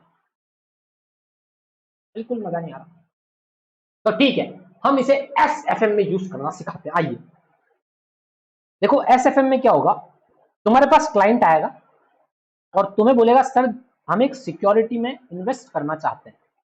एक सिक्योरिटी है जो कुछ रिटर्न दे रही है कुछ सालों से, उस सिक्योरिटी में हम लोग पैसा इन्वेस्ट करना चाहते हैं। तो आप हमें बताओ फ्यूचर में वो सिक्योरिटी कितना कमा के देगी हमें, या नेक्स्ट ईयर वो सिक्योरिटी कितना कमाएगी। 4 साल से एक सिक्योरिटी मार्केट में रन कर रही है, हो सकता है 4 साल से एक कंपनी के इक्विटी शेयर मार्केट में रन कर रहे हैं। एज ए चार्टर्ड अकाउंटेंट एक क्लाइंट आपके पास आया और उसने आपको पूछा कि मिस्टर साक्षी, सॉरी मिसेस साक्षी, गलती हो गई भाई, गलती हो गई, मिस्टर संयम, ठीक है, मिस्टर संयम के पास आके पूछा कि मिस्टर संयम बताइए एक जो सिक्योरिटी पिछले 4 साल से मार्केट में रन कर रही है, पिछले 4 साल से मार्केट में सिक्योरिटी रन कर रही है, हम आज उसमें इन्वेस्ट करना चाहते हैं। वो सिक्योरिटी पिछले 4 साल में बहुत कुछ कमा के दे रही है, जैसे रन्स थे हमारे पास, वो सिक्योरिटी अगले साल कितना कमा के दे रही है। तो हमें क्या निकाल के बताना पड़ेगा उस बंदे को, हमें बताना पड़ेगा मीन, हमें बताना पड़ेगा स्टैंडर्ड डेविएशन, और हमें मैक्सिमम और मिनिमम लिमिट्स और बतानी पड़ेगी उस बंदे को, ताकि वो सिक्योरिटी में इन्वेस्ट करे तो तहे दिल से, दिल खोल के इन्वेस्ट कर सके कि इतना नुकसान हो सकता है, इतना ऊपर जा सकता हूँ, इतना नीचे जा सकता हूँ, इतने पैसे लगा के इतना मिलेगा। तो इसलिए हमने सीखा, क्योंकि हमें एक सिक्योरिटी का इंटरेस्ट, एक सिक्योरिटी पे मिलने वाला रिटर्न लोगों को एडवाइस करना पड़ेगा, लोगों को बताना पड़ेगा कि ये सिक्योरिटी हमें कितना रिटर्न देगी, ये सिक्योरिटी हमें रिटर्न कितना देगी, वो होगा मीन। उस मीन में कितना वायोलेशन आ सकता है, कितना वॉलेटिलिटी हो सकती है, समझ रहे हो क्या? उस मीन में कितनी रिस्क हो सकती है, वो स्टैंडर्ड डेविएशन है। उस बंदे की खोज से बताना पड़ेगा कि 3 स्टैंडर्ड डेविएशन आगे और 3 स्टैंडर्ड डेविएशन पीछे जा सकता है, बस ये इसकी लिमिट है। सिक्योरिटी पे रिटर्न वो हम मीन से उसको बताएंगे कि अगली बार ये सिक्योरिटी कितना रिटर्न देने वाली है। पर चलिए रिटर्न क्या होता है और ये सिक्योरिटी क्या होती है, बिकॉज आपने हमें सचिन और रन बताया था, हम भी समझ गए कि कोई सिक्योरिटी होती है, उस पर रिटर्न का कोई डेटा होता है, उससे मीन और बता देंगे उसको आगे कितना रिटर्न देगी। तो एक्चुअल में रिटर्न होता क्या किसी सिक्योरिटी, और ये सिक्योरिटी क्या होती है। हमने 2 वर्ड पढ़े, सिक्योरिटी क्या और रिटर्न क्या, आइए देखते हैं।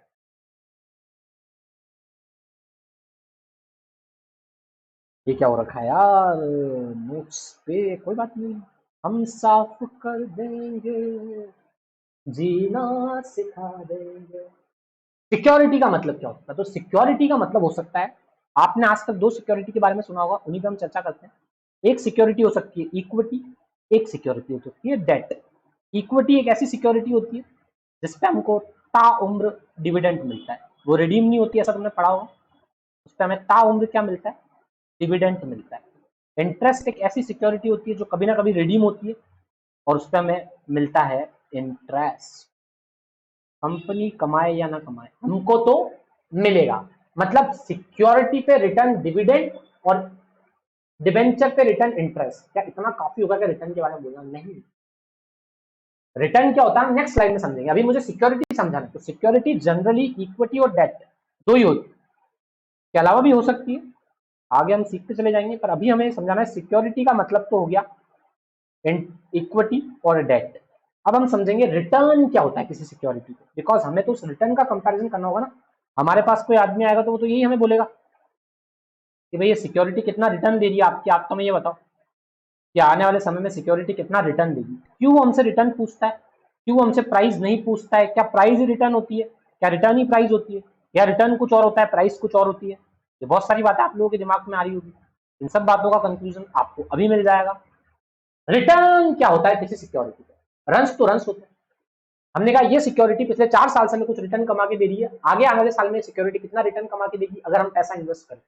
हमने कहा मीन निकाल दो, स्टैंडर्ड डेविएशन निकाल दो, मैक्सिमम और मिनिमम लिमिट निकाल दो, खत्म हो गया बात।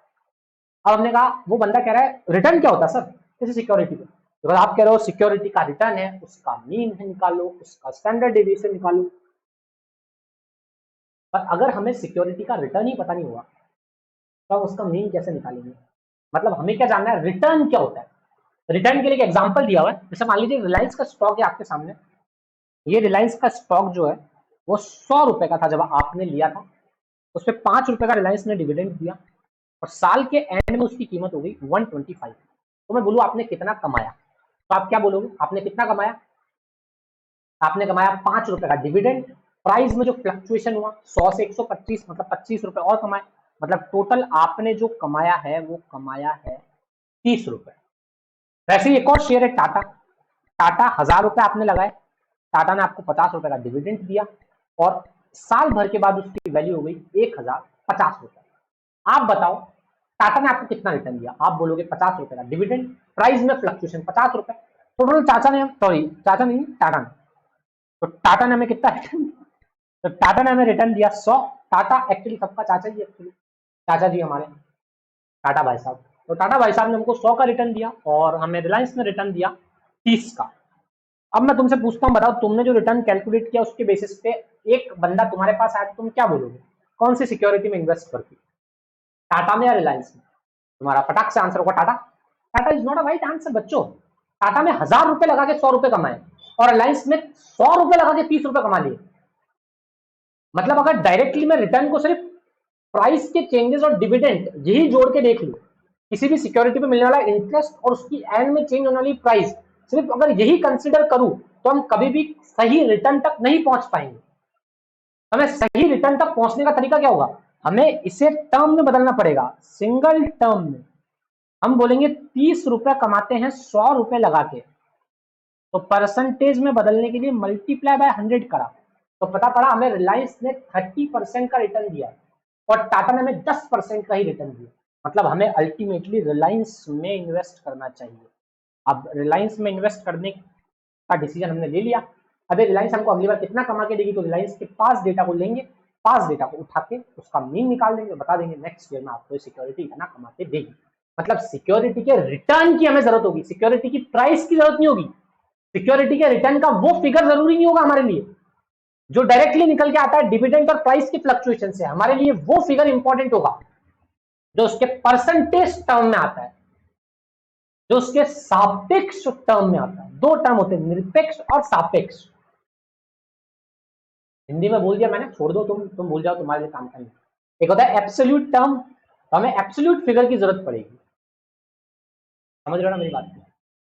तो हमें उस फिगर की जरूरत पड़ेगी, इसलिए हमने क्या किया, हमने सब कुछ सिंगल यूनिट में बदल दिया। हमने कहा 30 100 पे तो एक पे कितना, तो 30 डिवाइडेड बाय 100, 100 अगर 1000 पे तो एक पे कितना, तो बता बड़ा एक पे 10 है, और ये कितना है 30।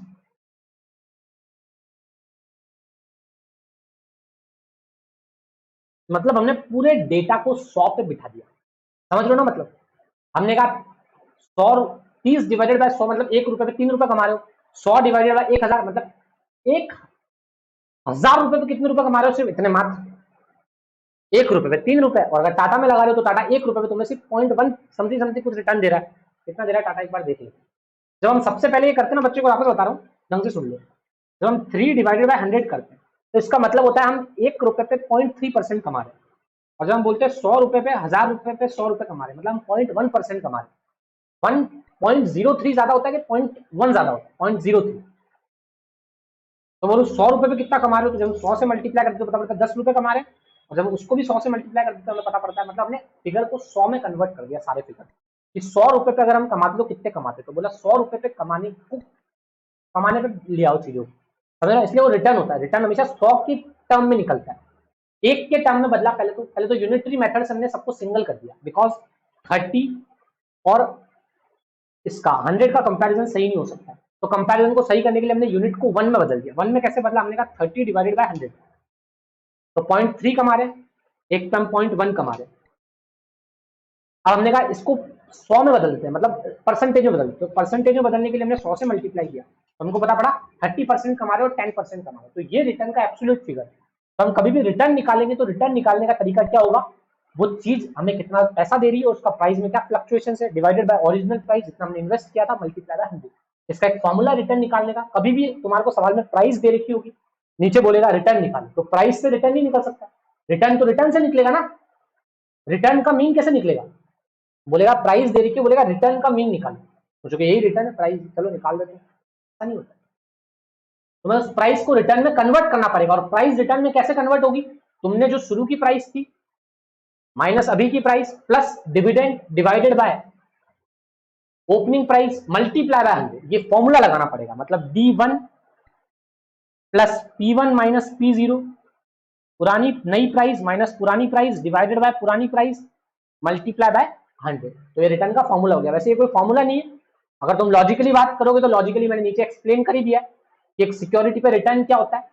मुझे सचिन के रन से मतलब नहीं रहेगा, अब मुझे हमेशा रिटर्न का मीन निकालना पड़ेगा, और क्लाइंट को एडवाइस करनी पड़ेगी कि आने वाले समय में तुझे सिक्योरिटी कितना रिटर्न देगी, बिकॉज बातें सिक्योरिटी में रिटर्न के संदर्भ में होती है, इसलिए मुझे रिटर्न के बारे में बताना जरूरी था। अगर मार्केट में बातें प्राइस के संदर्भ में होती तो अपन प्राइस का मीन निकाल रहे होते, पर मार्केट में बातें रिटर्न के संबंध में होती है, क्योंकि रिटर्न एक अच्छा मेजरमेंट क्राइटेरिया है। प्राइस अच्छा मेजरमेंट क्राइटेरिया नहीं है, return is a very good measurement criteria, इसलिए रिटर्न में बातें होती है मार्केट सिक्योरिटी के संदर्भ में। तो सिक्योरिटी के संदर्भ में रिटर्न के बारे में बातें होती है, इसलिए मुझे रिटर्न बताना पड़ा कि रिटर्न कैसे निकलता है। तो तुम्हें पता पड़ गया रिटर्न इस तरह से निकलता है, और इसी रिटर्न के बेसिस पर हम जवाब देते हैं सामने वाले को। सामने वाला पूछता भी यही है कि ये सिक्योरिटी अगली बार हमें कितना रिटर्न देगी, ये सिक्योरिटी अगली बार हमें क्या करेगी, ये सिक्योरिटी में अगली बार इस रिटर्न में कितना फ्लक्चुएशन हो सकता है। तो सब चीजें मार्केट में इसी बेसिस पे चलती है, तो हम भी इसी बेसिस पे बात करेंगे ना। इसलिए मुझे रिटर्न निकालना सिखाना पड़ा।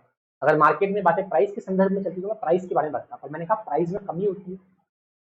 रिटर्न का जो फिगर हमने ऊपर लिया 25 + 30, जिसको हमने 1 यूनिट में कन्वर्ट नहीं किया था, उसमें भी तकलीफ है, उसका बेस सेम नहीं होता। हमने बेस को सेम करने के लिए 1 यूनिट में बदला चीजों को 1 यूनिट में बदलने का तरीका ही होता है, जितने रुपए लगाए और जितना तुम्हारे मिला दोनों को डिवाइड किया, यूनिट की मेथड से यूनिट आ गई, एक यूनिट को मैंने परसेंटेज में बदल दिया तो परसेंटेज में बदल गई चीज, ये रिटर्न हो गया। अब हम कह रहे हैं मान लो एक सिक्योरिटी है जेड,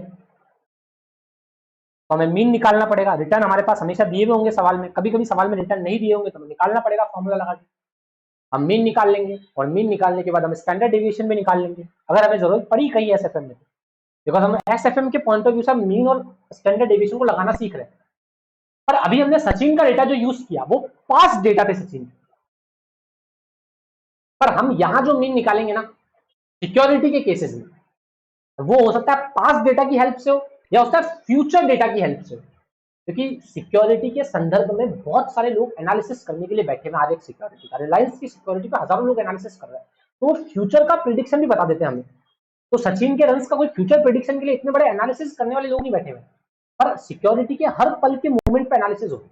तो एनालिसिस से उसका हमारे पास फ्यूचर का डेटा हो, हमें उसका फ्यूचर के डेटा से मीन निकालना पड़े और उसका हमें पास्ट के डेटा से मीन निकालना पड़े, तो हम दोनों ही अप्रोच से चल सकते हैं। कुछ लोग फ्यूचर के डेटा से मीन निकालेंगे और कुछ लोग पास्ट के डेटा से मीन निकालेंगे फ्यूचर को प्रिडिक्ट करने के लिए।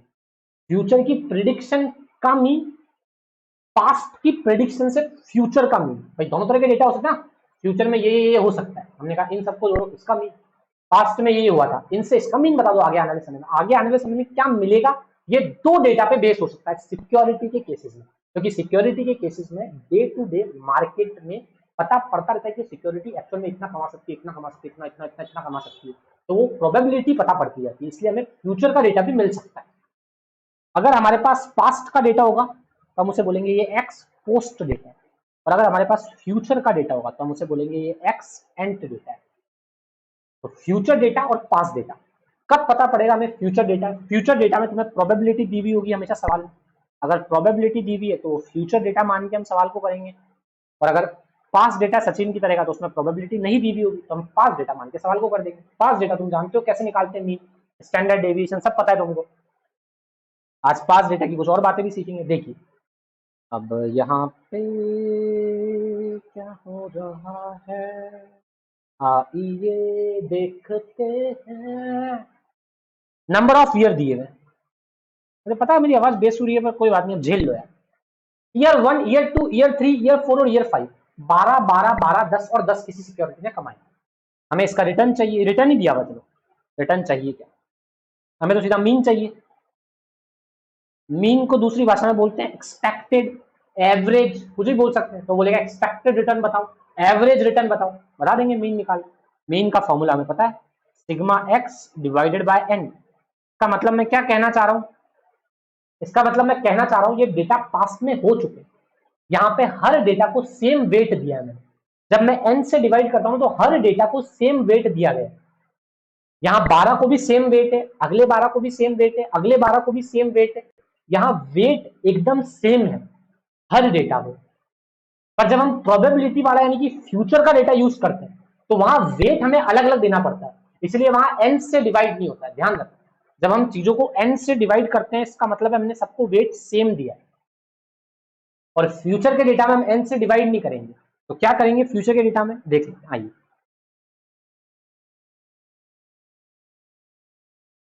ये देखिए ये रिटर्न दिया हुआ और हमें प्रोबेबिलिटी दे दी है साथ में, रिटर्न और प्रोबेबिलिटी।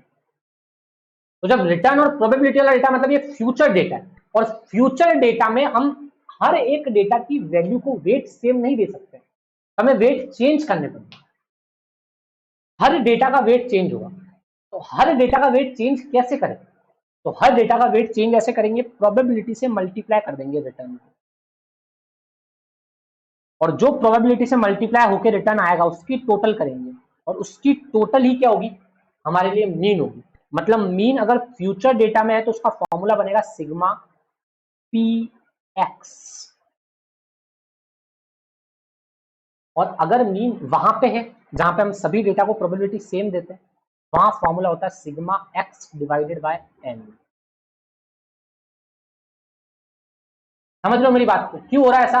वहां प्रोबेबिलिटी सबकी सेम थी, यहाँ प्रोबेबिलिटी ही अलग है सबकी, तो हमने डायरेक्टली प्रोबेबिलिटी से मल्टीप्लाई करके जोड़ दिया।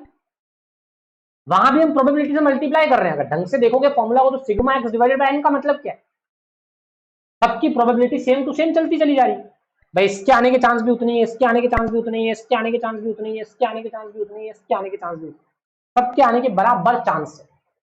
तो जब बराबर सबके आने के चांस होंगे तो वो पास डेटा होगा, बिकॉज वहां आ चुका है ना, तो सबके आने के चांसेस बराबर बराबर होंगे, बिकॉज सब डेटा आ चुके हैं, इसलिए उनके आने के चांस बराबर। ये फ्यूचर डेटा है, इनके आने के चांस बराबर कैसे हो सकते हैं? इनकी तो प्रोबेबिलिटी होगी ना, तो इनमें प्रोबेबिलिटी छुपी हुई है, 0.30, 0.30, 0.30, हर की प्रोबेबिलिटी अलग अलग है। अगर यहाँ भी मैं प्रोबेबिलिटी सबकी सेम कर दूं ना, तो आंसर वही आएगा जो पहले आ चुका था। अगर यहाँ सबकी प्रोबेबिलिटी क्या कर दो तुम 0.2, 0.2, 0.2, 0.2, 0.2, तो आंसर वही आ जाएगा जो पहले आ रहा था।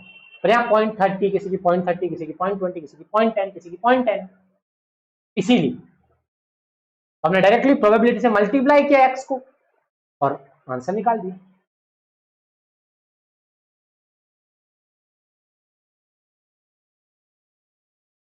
तो ये दो तरह के मीन हो गए। अगर मीन के लिए फ्यूचर डेटा हो तो क्या करेंगे, और मीन के लिए अगर पास्ट का डेटा हो तो क्या करोगे? सचिन के एग्जांपल में पास्ट डेटा था, तुमने फ्यूचर डेटा से मीन निकाल लिया, अब वही मीन से तुम्हें स्टैंडर्ड डेविएशन निकालना होगा तो क्या करोगे? इसी मीन को लोगे, भाई इस मीन को लोगे, इसका डिफरेंस, इसका डिफरेंस, इसका डिफरेंस, इसका डिफरेंस और इसका डिफरेंस निकालोगे सबका। ये डिफरेंस निकालने के बाद यहाँ भी फॉर्मूला बदल जाएगा।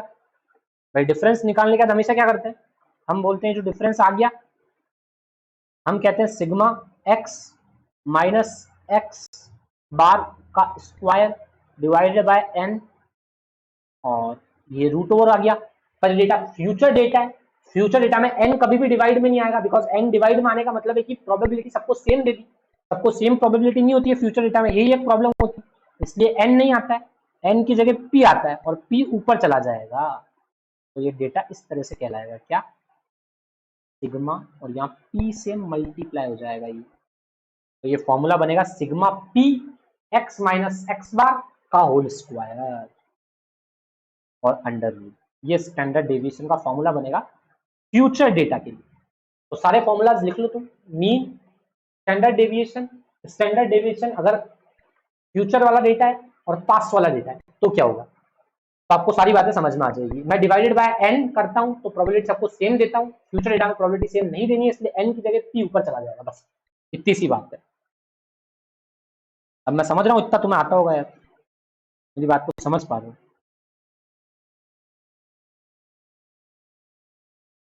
तो हमने मीन समझ लिया, मीन से हमने स्टैंडर्ड डेविएशन समझ लिया, हमने ये समझ लिया कि हमें एसएफएम में उस mean standard deviation maximum limit को कैसे यूज करना है।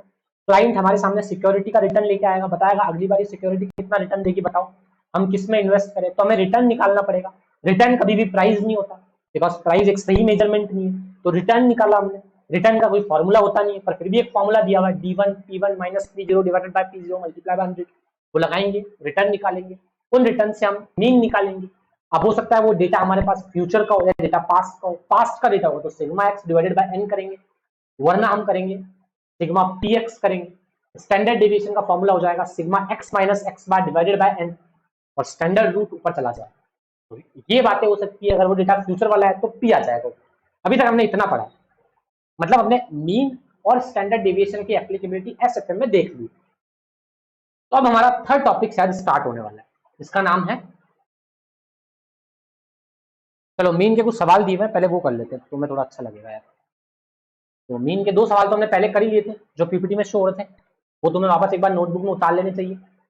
और अब मीन का एक और सवाल है, 8 11 हमारे को दे रखा है, -6 दे रखा है, तुम्हें ही करना चाहिए सवाल, तुम्हें स्लाइड को रोकना चाहिए, एक बार सवाल करना चाहिए। 8 11 -6 +22 -3 डिवाइडेड बाय 5, बिकॉज 5 डेटा है, प्रोबेबिलिटी नहीं दे रखी है, मतलब फॉर्मूला जो लगने वाला है वो sigma x divided by n लगने वाला है, प्रोबेबिलिटी होती तो सिग्मा पी एक्स लगता, स्टैंडर्ड डेविएशन नहीं मांगा तो नहीं निकाला। वैल्यूज दे रखी है, एक वैल्यू गायब है और हमें मीन दे दिया, तो हमने मीन को रख लिया इस तरफ, वैल्यू को रख लिया वहां पे एक्स, इधर उधर भेजा हमने, ये भेजना तो तुम्हें आता होगा कि 6 को 5 के साथ मल्टीप्लाई कर दिया 30 हो गया, बाकी फिगर्स को जोड़ा उधर भेजा तो हमारा आंसर निकल के आ गया 4। ये मैंने करवाया नहीं है, तुम लोगों के लिए होमवर्क मान सकते हो दोनों एग्जाम पर, एक और एग्जाम्पल है, वो भी तुम लोगों को वीडियो पोस्ट करके कर लेना चाहिए। एक्चुअली ये एग्जाम्पल थोड़ा अच्छा है, आप चाहो तो इस एग्जाम्पल में रिटर्न के साथ स्टैंडर्ड डेविएशन भी निकाल सकते हो। यहाँ पे प्रोबेबिलिटी दी हुई है, और जब डेटा प्रोबेबिलिटी वाला हो तो इस सवाल को थोड़ा सा मॉडिफाई कर सकते हो। यहाँ आप लिख सकते हो स्टैंडर्ड डेविएशन भी निकालना हमें, तो स्टैंडर्ड डेविएशन भी आप लोगों को घर पे एक बार मेहनत करनी चाहिए और स्टैंडर्ड डेविएशन निकालना चाहिए। बता देता हूँ मैं कैसे निकलेगा। वैसे तो 115 को 1.01 से मल्टीप्लाई, इसको मल्टीप्लाई, इसको मल्टीप्लाई, सब प्रोबेबिलिटी, मल्टीप्लाई मल्टीप्लाई, दोनों को जोड़ा, जो टोटल आएगी सिग्मा पी एक्स बन जाएगा। वो ये जो टोटल आने वाली है वो सिग्मा पी एक्स बनेगी, यही तुम्हारा मीन हो गया। कोई डिवाइडेड बाय एन वगैरह नहीं होगा, मीन निकल गया। ये मीन निकलने के बाद इससे स्टैंडर्ड डेविएशन निकाल लो। स्टैंडर्ड डेविएशन क्या होगा, एक्स माइनस एक्स बार का whole square multiply by p कर देना, इसको भी, और डिवाइडेड बाय अंडर रूट कर देना, तो तुम्हारा ये निकल जाएगा। इस फॉर्मूला में तुम्हारे को वैल्यूज पुट करनी है और सवाल को करने की कोशिश करनी है। या आ जाओ, चलो देख ही लेते हैं तुम कब करोगे। उठाओ अपना अपना कैलसी। 115 मल्टीप्लाई बाय 0.1, तो वैल्यू आ रही है 11.1। कर ही लेते हैं, वो भी हमने कर ही लिए थे यहाँ पे, ये भी कर ही लेते हैं। तो ये वैल्यू जो निकल के आएगी वो आएगी कितनी, एक मिनट, 11.5 आ गई पहली वैल्यू। दूसरी वैल्यू आ गई 120 मल्टीप्लाई बाय 0.1, मतलब दूसरी वैल्यू आ गई कितनी, 12। तीसरी वैल्यू कितनी हो रही है, 125 मल्टीप्लाई बाय 0.2, यानी कि ये वैल्यू आ जाएगी कितनी, 25।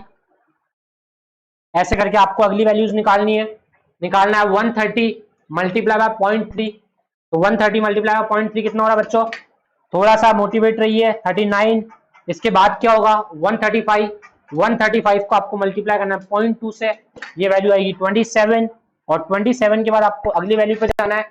अगली वैल्यू आएगी 140 मल्टीप्लाई बाय 0.1, ये आएगा 14। आपको एक्चुअली ये सारी वैल्यूज को जोड़ देना चाहिए, ये आएगा सिग्मा पी एक्स। जैसे आप ये सिग्मा पी एक्स करेंगे, यही आपका मीन होगा। तो मतलब मीन तो आप निकाल चुके हो। मीन कितना होगा, 11.5 plus 12 plus 25 plus 39 plus 27 plus 14, मतलब 128.5। तो गाइस देखिए अपना मीन निकल गया है। तो आप लोगों ने इसका मीन निकाल लिया, तो अब आपको मीन निकालना आ गया as a probability basis distribution में भी। अब आप चाहें तो स्टैंडर्ड डेविएशन और निकाल सकते हैं। इसी चीज का स्टैंडर्ड डेविएशन का फॉर्मूला होगा सिग्मा, एन की जगह बस आपको ध्यान रखना है हमेशा, जब भी आप इस टाइप के फॉर्मूलाज यूज करेंगे तो आपको एन की जगह पी लेना है बस ऊपर, और बाकी सब कुछ सेम रहेगा। आप चाहे तो दोनों निकाल ले इस सवाल में। एनीवेज हम आगे चलेंगे। हमारा मेजर डिस्कशन अब रहने वाला है वापस एक और सवाल है, इसमें हमें स्टैंडर्ड डेविएशन निकालना है। सवाल में डेटाज दिए हुए हैं, 10 तरह की डेटा दिए हुए हैं, और 10 तरह के जो डेटा दिए हुए हैं इसमें देखिए 20, 40, 85, 75, 60, 60, 70, 65, 70 और 90। अगर कोई हमें बोलेगा एवरेज निकालो, प्रोबेबिलिटी नहीं है, सबको जोड़ोगे और डिवाइडेड बाय 10 कर दोगे। और अगर स्टैंडर्ड डेविएशन तो जो आएगा उसका डिफरेंस 20 के साथ, 40 के साथ, 60 के साथ, 60, 75, 80, 70, 65, 90, 65, इन सब के साथ डिफरेंसेस निकालोगे। उन डिफरेंसेस का स्क्वायर करोगे, डिवाइडेड बाय n करोगे और रूट ओवर करोगे, तो तुम्हारा निकल के आ जाएगा स्टैंडर्ड डेविएशन भी। ये तो मैंने एज एन अप्रोच बता दिया है। करना कैसे है, तुम लोगों को वीडियो को पॉज करना है, सवाल करना है, मैं इसका आंसर दिखाने जा रहा हूँ, आंसर डिस्कस करूंगा थोड़ा सा। ये देखिए ये आंसर दिया हुआ है, आंसर में मैंने कुछ फॉर्मूलाज भी लिखे हुए हैं। मीन क्या होता है, मीन का फॉर्मूला पी के केसेस में, जब विदाउट पी हो तब क्या, पर छोड़िए उस समय रेलिवेंस नहीं, हम समझ चुके हैं। ये स्कोर डिवाइड किया हमने 10 से सारी टोटल को, तो हमारा जो स्कोर है वो मीन निकल गया। x माइनस एक्स बार किया, x माइनस एक्स बार का होल स्क्वायर हमने किया, अब होल स्क्वायर किया और होल स्क्वायर हमारा आया 3660, डिवाइडेड बाय अगर हम 10 करते हैं नंबर ऑफ डेटा और स्टैंडर्ड रूट कर देंगे तो निकल के आ जाएगा स्टैंडर्ड डेविएशन। तो तुम लोगों को एक बार इसका स्टैंडर्ड डेविएशन की प्रैक्टिस कर लेनी है। हमने कुछ सवाल मीन के देखे, कुछ सवाल स्टैंडर्ड डेविएशन के देखे, हमने फ्यूचर एंड डेटा देखा, यानी कि हमने एक्स एंड डेटा देखा और हमने एक्स पोस्ट डेटा देखा। उससे हमने कुछ मीन और कुछ स्टैंडर्ड डेविएशन के फॉर्मूला जनरेट करने की कोशिश की। आगे जाके हमें बहुत सारे सवाल करने हैं, इसलिए मैं यहाँ ज्यादा सवाल नहीं करा रहा हूँ, मेरा डिस्कशन था कॉन्सेप्चुअल क्लियरिटी देना। सवाल जितने भी पीपीटी में दिए हुए हैं या सवाल जो भी है, आप लोग वीडियो को पॉज करेंगे और खुद करने की कोशिश करेंगे सेल्फ एनालिसिस करके। ये तो वीडियो वैसे भी यूट्यूब पे अपलोड होगी, तो आप पीछे जाके देख सकते हैं, आगे जाके देख सकते हैं, फॉरवर्ड कर सकते हैं, बैकवर्ड कर सकते हैं, प्ले बढ़ा सकते हैं, जो कर सकते हैं वो कर सकते हैं। अब हमारा तीसरा टॉपिक पोर्टफोलियो को स्टार्ट करने से पहले स्टार्ट होने वाला है, जिसका नाम है सिक्योरिटी वैल्यूएशन के रिलेटेड कॉन्सेप्ट। मतलब एक सिक्योरिटी की वैल्यू को कैसे डिराइव किया जाए। मतलब मैं आज बोलूं कि मुझे एक इक्विटी शेयर जो मार्केट में चल रहा है उसकी कितनी वैल्यू होगी, तो उस वैल्यू को निकालने का क्या तरीका होगा। कभी भी किसी भी चीज की वैल्यू को निकालने का क्या तरीका होता है, तो वैल्यू को निकालने का तरीका बहुत ही सिंपल होता है। वैल्यू को निकालने का तरीका होता है performance divided by expectation. Performance divided by expectation, किसी चीज से तुम्हारी परफॉर्मेंस क्या निकल के आई और तुम्हारे से उम्मीद कितनी थी, वही तुम्हारी वैल्यू है आज के टाइम में। तुमसे माँ बाप को उम्मीद है कि तुम फर्स्ट रैंक लाके दोगे सीए फाइनल में और तुम 400 भी पास नहीं ला पाते, तो वो एक्सपेक्टेशंस थी, तुमसे उम्मीदें थी और परफॉर्मेंस तुम्हारी बहुत नेगेटिव आई है, तो तुम्हारी वैल्यू बहुत ज्यादा डाउन होगी। समझ रहे हो ना। वैसे एक सिक्योरिटी से हमें परफॉर्मेंस और उसकी एक्सपेक्टेशन, ये दो ही चीजें निकालनी है। एक्सपेक्टेशंस जो होती है बच्चों, वो डिफरेंट डिफरेंट हो सकती है अलग अलग इंसान से। मेरी एक्सपेक्टेशंस तुमसे अलग, किसी और से अलग, किसी और से अलग, हर चीज से अलग अलग हो सकती है। ऐसे मान लीजिए कैसा एक एग्जाम्पल हम देख रहे हैं, सचिन तेंदुलकर से हमें उम्मीद है 100 रन बना लेगा और उसने बनाए 10, तो उसकी वैल्यू क्या होगी, परफॉर्मेंस जो उसने की 10 डिवाइडेड बाय एक्सपेक्टेशन, तो वैल्यू हो गई 0.10 वैल्यू सचिन। वैसे ही जहीर खान से हमको उम्मीद थी मात्र 2 रन बनाने की और उसने बना लिए 100 रन, तो जहीर खान की वैल्यू हो गई 100 divided by 2 is equal to 50। मतलब जहीर खान की वैल्यू 50 और सचिन की वैल्यू 0.10 होगी, बिकॉज जिससे जैसी उम्मीद और परफॉर्मेंस वैसी नहीं होगी तो फिर बात खत्म हो जाएगी ना, उसकी वैल्यू कम हो जाएगी। आपने अपनी गर्लफ्रेंड को कॉल किया और उसने 4 बार आपका कॉल नहीं उठाया, तो उसकी खराब परफॉर्मेंस है, आपको उम्मीदें कुछ और थी, तो उसकी वैल्यूज आपकी नजरों में अब कम हो गई है। सॉरी, ऐसे एग्जाम्पल्स तौबा तौबा, राधे राधे, नहीं देने चाहिए। 100 रुपए किसी चीज की वैल्यू थी, 10 रुपए उसने आपको कमा के दिए, तो उस चीज की वैल्यू आप लोगों के लिए खराब मानी जाएगी। मतलब वैल्यू का मतलब लाइफ में जब भी आपको वैल्यू निकालनी पड़ेगी तो आपको दो चीजें देखनी पड़ेगी, परफॉर्मेंस उस चीज की और उस चीज से हमारी एक्सपेक्टेशन। अब एक्सपेक्टेशंस क्या हो सकती है, मान लो मुझे किसी इक्विटी शेयर की वैल्यू निकालनी है, तो इक्विटी शेयर क्या परफॉर्मेंस करके देगा, हमें डिविडेंड कमा के देगा 1 2 3 4 5 सालों तक या 10 सालों तक या लाइफ टाइम डिविडेंड कमा के देगा इक्विटी शेयर हमें, डिवाइडेड बाय एक्सपेक्टेशन। उस इक्विटी शेयर से हमें कितनी एक्सपेक्टेशन थी। तुम सच बताओ, आज मैं तुमसे पैसे मांगता हूँ या तुम मुझ में पैसे लगाते हो या तुम मुझे पैसे देते हो, तो तुम मुझसे एक्सपेक्टेशन ज्यादा रखोगे कि कम। तुम्हारी एक्सपेक्टेशन होगी कि बंदा 1 रुपया हमको वापस नहीं देगा, इसलिए इससे ज्यादा से ज्यादा इंटरेस्ट चार्ज करो। वैसे ही तुम अगर गवर्नमेंट को पैसा दोगे तो तुम गवर्नमेंट से एक्सपेक्टेशन कम भी रख लो, तुम बोलोगे कोई बात नहीं है, गवर्नमेंट की परफॉर्मेंस अच्छी है, पैसा वापस आएगा, तो तुम गवर्नमेंट से उम्मीद रखोगे 9% और मुझसे उम्मीद रखोगे 50% रिटर्न, और गवर्नमेंट से उम्मीद रखोगे सिर्फ और सिर्फ 10% इंटरेस्ट की और मेरे से 50% इंटरेस्ट की, बिकॉज तुम्हारी एक्सपेक्टेशंस बदलती जाती। मतलब एक्सपेक्टेशन का मतलब होता है मुझसे प्राप्त होने वाली रिटर्न। अगर मैं सिक्योरिटी के सेंस में बोलूँ तो मेरी उम्मीद है, मुझसे प्राप्त होने वाली तुम्हारी उम्मीद है। सचिन के केस में उम्मीद हो सकती है, सचिन के केस में उम्मीद रन हो सकती है, सिक्योरिटी के केस में वो उम्मीद रिटर्न होगी कि हम उस सिक्योरिटी से कितने रिटर्न की आशा रखते हैं। तो हम हर सिक्योरिटी से अलग अलग टाइप के रिटर्न की आशा रख सकते हैं। सचिन के केस में वो रिटर्न रन्स थे, परफॉर्मेंस रन्स थी और उम्मीद भी हमने रन्स में की थी। यहाँ पे परफॉर्मेंस डिविडेंड होगी और हमारी उम्मीद कंपनी से रिटर्न होगी, तो हमारी कंपनी से उम्मीद होगी रिटर्न। किस किस टाइप के रिटर्न हो सकते हैं, तो 4 टाइप के रिटर्न दिए हुए हैं, risk free, real risk free, nominal risk, adjusted nominal और रिस्क एडजस्टेड रियल रेट। इन सब का क्या मतलब है, अगर तुम किसी ऐसी सिक्योरिटी में पैसा लगाते हो जो गवर्नमेंट की है, तो तुम गवर्नमेंट से रिस्क फ्री, बिकॉज गवर्नमेंट में कोई रिस्क नहीं है डूबने, तो तुम गवर्नमेंट से रिस्क फ्री रिटर्न भी ले लोगे। और तुम रिलायंस में इन्वेस्ट करोगे तो तुम्हें लगेगा रिलायंस डूब सकता है, रिलायंस तुम्हारे पैसे को डुबा सकता है, तो तुम रिलायंस से रिस्क एडजस्टेड रिटर्न चाहोगे। मतलब तुम्हारी एक्सपेक्टेशंस रिलायंस के प्रति रिस्क एडजस्टेड की होगी और गवर्नमेंट के प्रति तुम्हारी रिस्क फ्री की होगी। तो ये रिस्क फ्री जो होती है, अगर इस रिस्क फ्री में मैं इसको रियल बोलता हूँ, मतलब ये विदाउट इन्फ्लेशन है। हम गवर्नमेंट से इन्फ्लेशन यानी पैसा जो बाद में मिलेगा उसका इन्फ्लेशन का हम रिटर्न नहीं चाहते। हम बोल रहे हैं कोई बात नहीं, इन्फ्लेशन बढ़ने दो, आज हम आपको 100 दे रहे हैं, कल भी हमको 100 दे देना। इन्फ्लेशन के लिए हम रिटर्न नहीं चाहते, और अगर हम इन्फ्लेशन के लिए रिटर्न चाहते हैं तो वो बन जाती है rate nominal. R A real का मतलब क्या होगा, risk adjusted without inflation. Risk adjusted with inflation. हम लगभग जो भी सिक्योरिटी में डीलिंग करते हैं उसमें हम रिस्क एडजस्टेड नॉमिनल रेट ही काम में लेते हैं, रिस्क फ्री नॉमिनली काम में लेते हैं। रिस्क फ्री रियल और रिस्क एडजस्टेड रियल बहुत कम काम में आती नहीं है, बिकॉज हर बंदा इन्फ्लेशन का मार्जिन भी लेना चाहेगा और रिस्क भी चाहेगा, मतलब रिस्क का रिस्क प्रीमियम भी लेना चाहेगा। मतलब अगर मैं बोलूं कोई सिक्योरिटी में रिस्क है तो उसके बदले मुझे रिस्क प्रीमियम चाहिए। रिस्क फ्री का मतलब विदाउट रिस्क प्रीमियम। तो रिस्क फ्री में रिस्क प्रीमियम जोड़ूंगा तो रिस्क एडजस्टेड बन जाएगी। रिस्क फ्री रियल में अगर मैं इन्फ्लेशन जोड़ूंगा तो रिस्क फ्री नॉमिनल बन जाएगी। मतलब रियल से नॉमिनल तक जाने के लिए मुझे इन्फ्लेशन जोड़ना पड़ेगा और रिस्क एडजस्टेड पे जाने के लिए मुझे रिस्क प्रीमियम जोड़ना पड़ेगा। प्रीमियम क्यों जुड़ता है? बिकॉज रिलायंस आपका पैसा डुबा सकता है और गवर्नमेंट पैसा नहीं डुबाएगी, नहीं डुबाएगी तो रिस्क फ्री और डुबा देगी तो रिस्क एडजस्टेड। अब इंपॉर्टेंट बात है कि हम रिस्क एडजस्ट को कन्वर्ट कैसे करेंगे। मतलब अगर हमारे सामने कोई रिस्क रियल रेट दे रखी है रिस्क फ्री, तो इसको रिस्क फ्री एडजस्टेड में सॉरी रिस्क फ्री नॉमिनल में कैसे कन्वर्ट करेंगे? तो हमें इन्फ्लेशन जोड़ना पड़ेगा। जब हमने इन्फ्लेशन इसमें जोड़ना चाहा तो जोड़ के हमने बोल दिया टोटल 15% रिस्क नॉमिनल होगा, जबकि ऐसा नहीं होता है, हमें मल्टीप्लाई करना पड़ता है। मल्टीप्लाई किसको करना पड़ता है? तो रेट्स के फैक्टर को मल्टीप्लाई करना पड़ेगा। मतलब इस रिस्क फ्री रेट का एक फैक्टर निकालना पड़ेगा, इन्फ्लेशन का एक फैक्टर निकालना पड़ेगा और उस फैक्टर को मल्टीप्लाई करना पड़ेगा। फैक्टर कैसे निकलता है बता देता हूं मैं एक बार।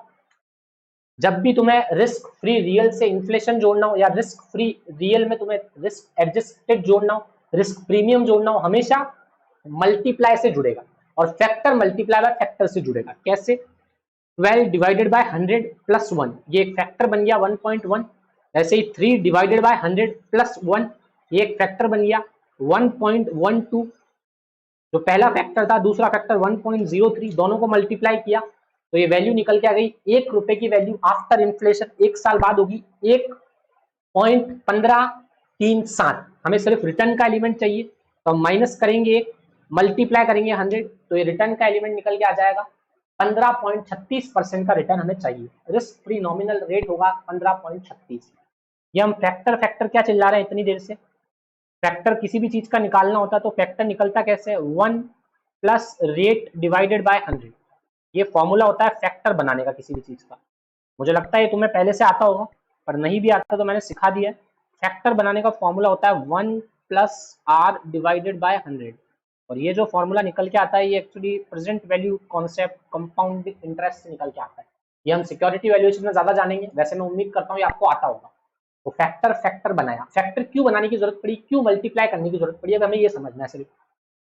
तो देखिए बच्चों, अगर तुमने 100 रुपए तुमने आज कहीं लगाए हैं तो तुम उससे 12% रिटर्न चाहते हो। तुमने बोला मुझे 12% चाहिए भैया गवर्नमेंट सिक्योरिटी आपसे, तो गवर्नमेंट ने कहा ठीक है 12% मतलब 112 रुपए तुम्हें एंड में चाहिए।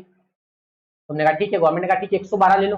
तुमने कहा साथ में देखो इन्फ्लेशन का खर्चा हो जाएगा गवर्नमेंट 3%, तो वो 3% भी हमें चाहिए। तो गवर्नमेंट ने कहा 3% ले लो, 100 का 3%। हमने कहा 100 का 3% क्यों लेंगे भाई गवर्नमेंट, हम 112 का 3% लेंगे ना भाई, क्योंकि हमारे को तो 112 का 3% लगेगा। मतलब साल भर का इंटरेस्ट पे भी तो इन्फ्लेशन देना पड़ेगा तुम्हें, पैसे पे भी और इंटरेस्ट पे भी इन्फ्लेशन देना पड़ेगा। तो गवर्नमेंट ने कहा बात तो सही है, तो इसीलिए मल्टीप्लिकेटिव मॉडल काम में है। एडिशन मॉडल तो सिर्फ 100 पे 3 को जुड़वाता, हम 100 पे 3 को नहीं जोड़ रहे, हम 112 पे 3 को जोड़ रहे हैं। इसीलिए देखो जब हमने फैक्टर किया था तो मैंने फैक्टर बोला 1.12, ये 112 है एक्चुअल में, 1.03 ये एक्चुअल में 3 है। तो मैंने इसको मल्टीप्लाई किया तो मुझे वैल्यू मिली पूरे 1 रुपए की वैल्यू। मतलब मैंने सारी वैल्यू को 1 रुपए में कन्वर्ट कर दिया। हमने 100 लगाए तो 100 की बात बाद में करेंगे, पहले हम 1 रुपए की बात कर रहे हैं कि 1 रुपया 1.112 हो जाएगा साल भर बाद। वैसे ही 1 रुपया 3% के हिसाब से 1.03 हो जाएगा। दोनों को मल्टीप्लाई करेंगे तो 1.115 रुपए हमको चाहिए। भाई 1 रुपया आज हम देंगे तो हमको साल भर बाद 1.15 रुपए चाहिए। हमने कहा -1 तो हमको पता पड़ा 0.15 इंटरेस्ट चाहिए, 0.1536 मल्टीप्लाई बाय 100 तो रिटर्न परसेंटेज में निकल के आ गया 15.36% चाहिए। तो ये factor multiply by factor model से काम में लिया जाता है, हमेशा जोड़ के काम में नहीं लिया जाता, क्योंकि हमें 100 पे नहीं चाहिए, हमें 112 पे इन्फ्लेशन चाहिए, इसीलिए जुड़ता नहीं है। इसीलिए क्या होता है बच्चों, मल्टीप्लाई होता है। पर इस दुनिया में इसकी एक एक्सेप्शन है। ये एक्सेप्शन क्यों आया, इस तरह का एक्सेप्शन क्यों है? ये एक एक्सेप्शन है जिसका नाम है CAPM मॉडल।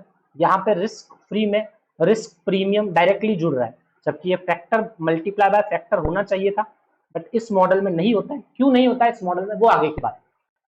मुझे सिर्फ इस मॉडल तक तुम्हें पहुंचाना था और एक बार रेटो का एहसास कराना था।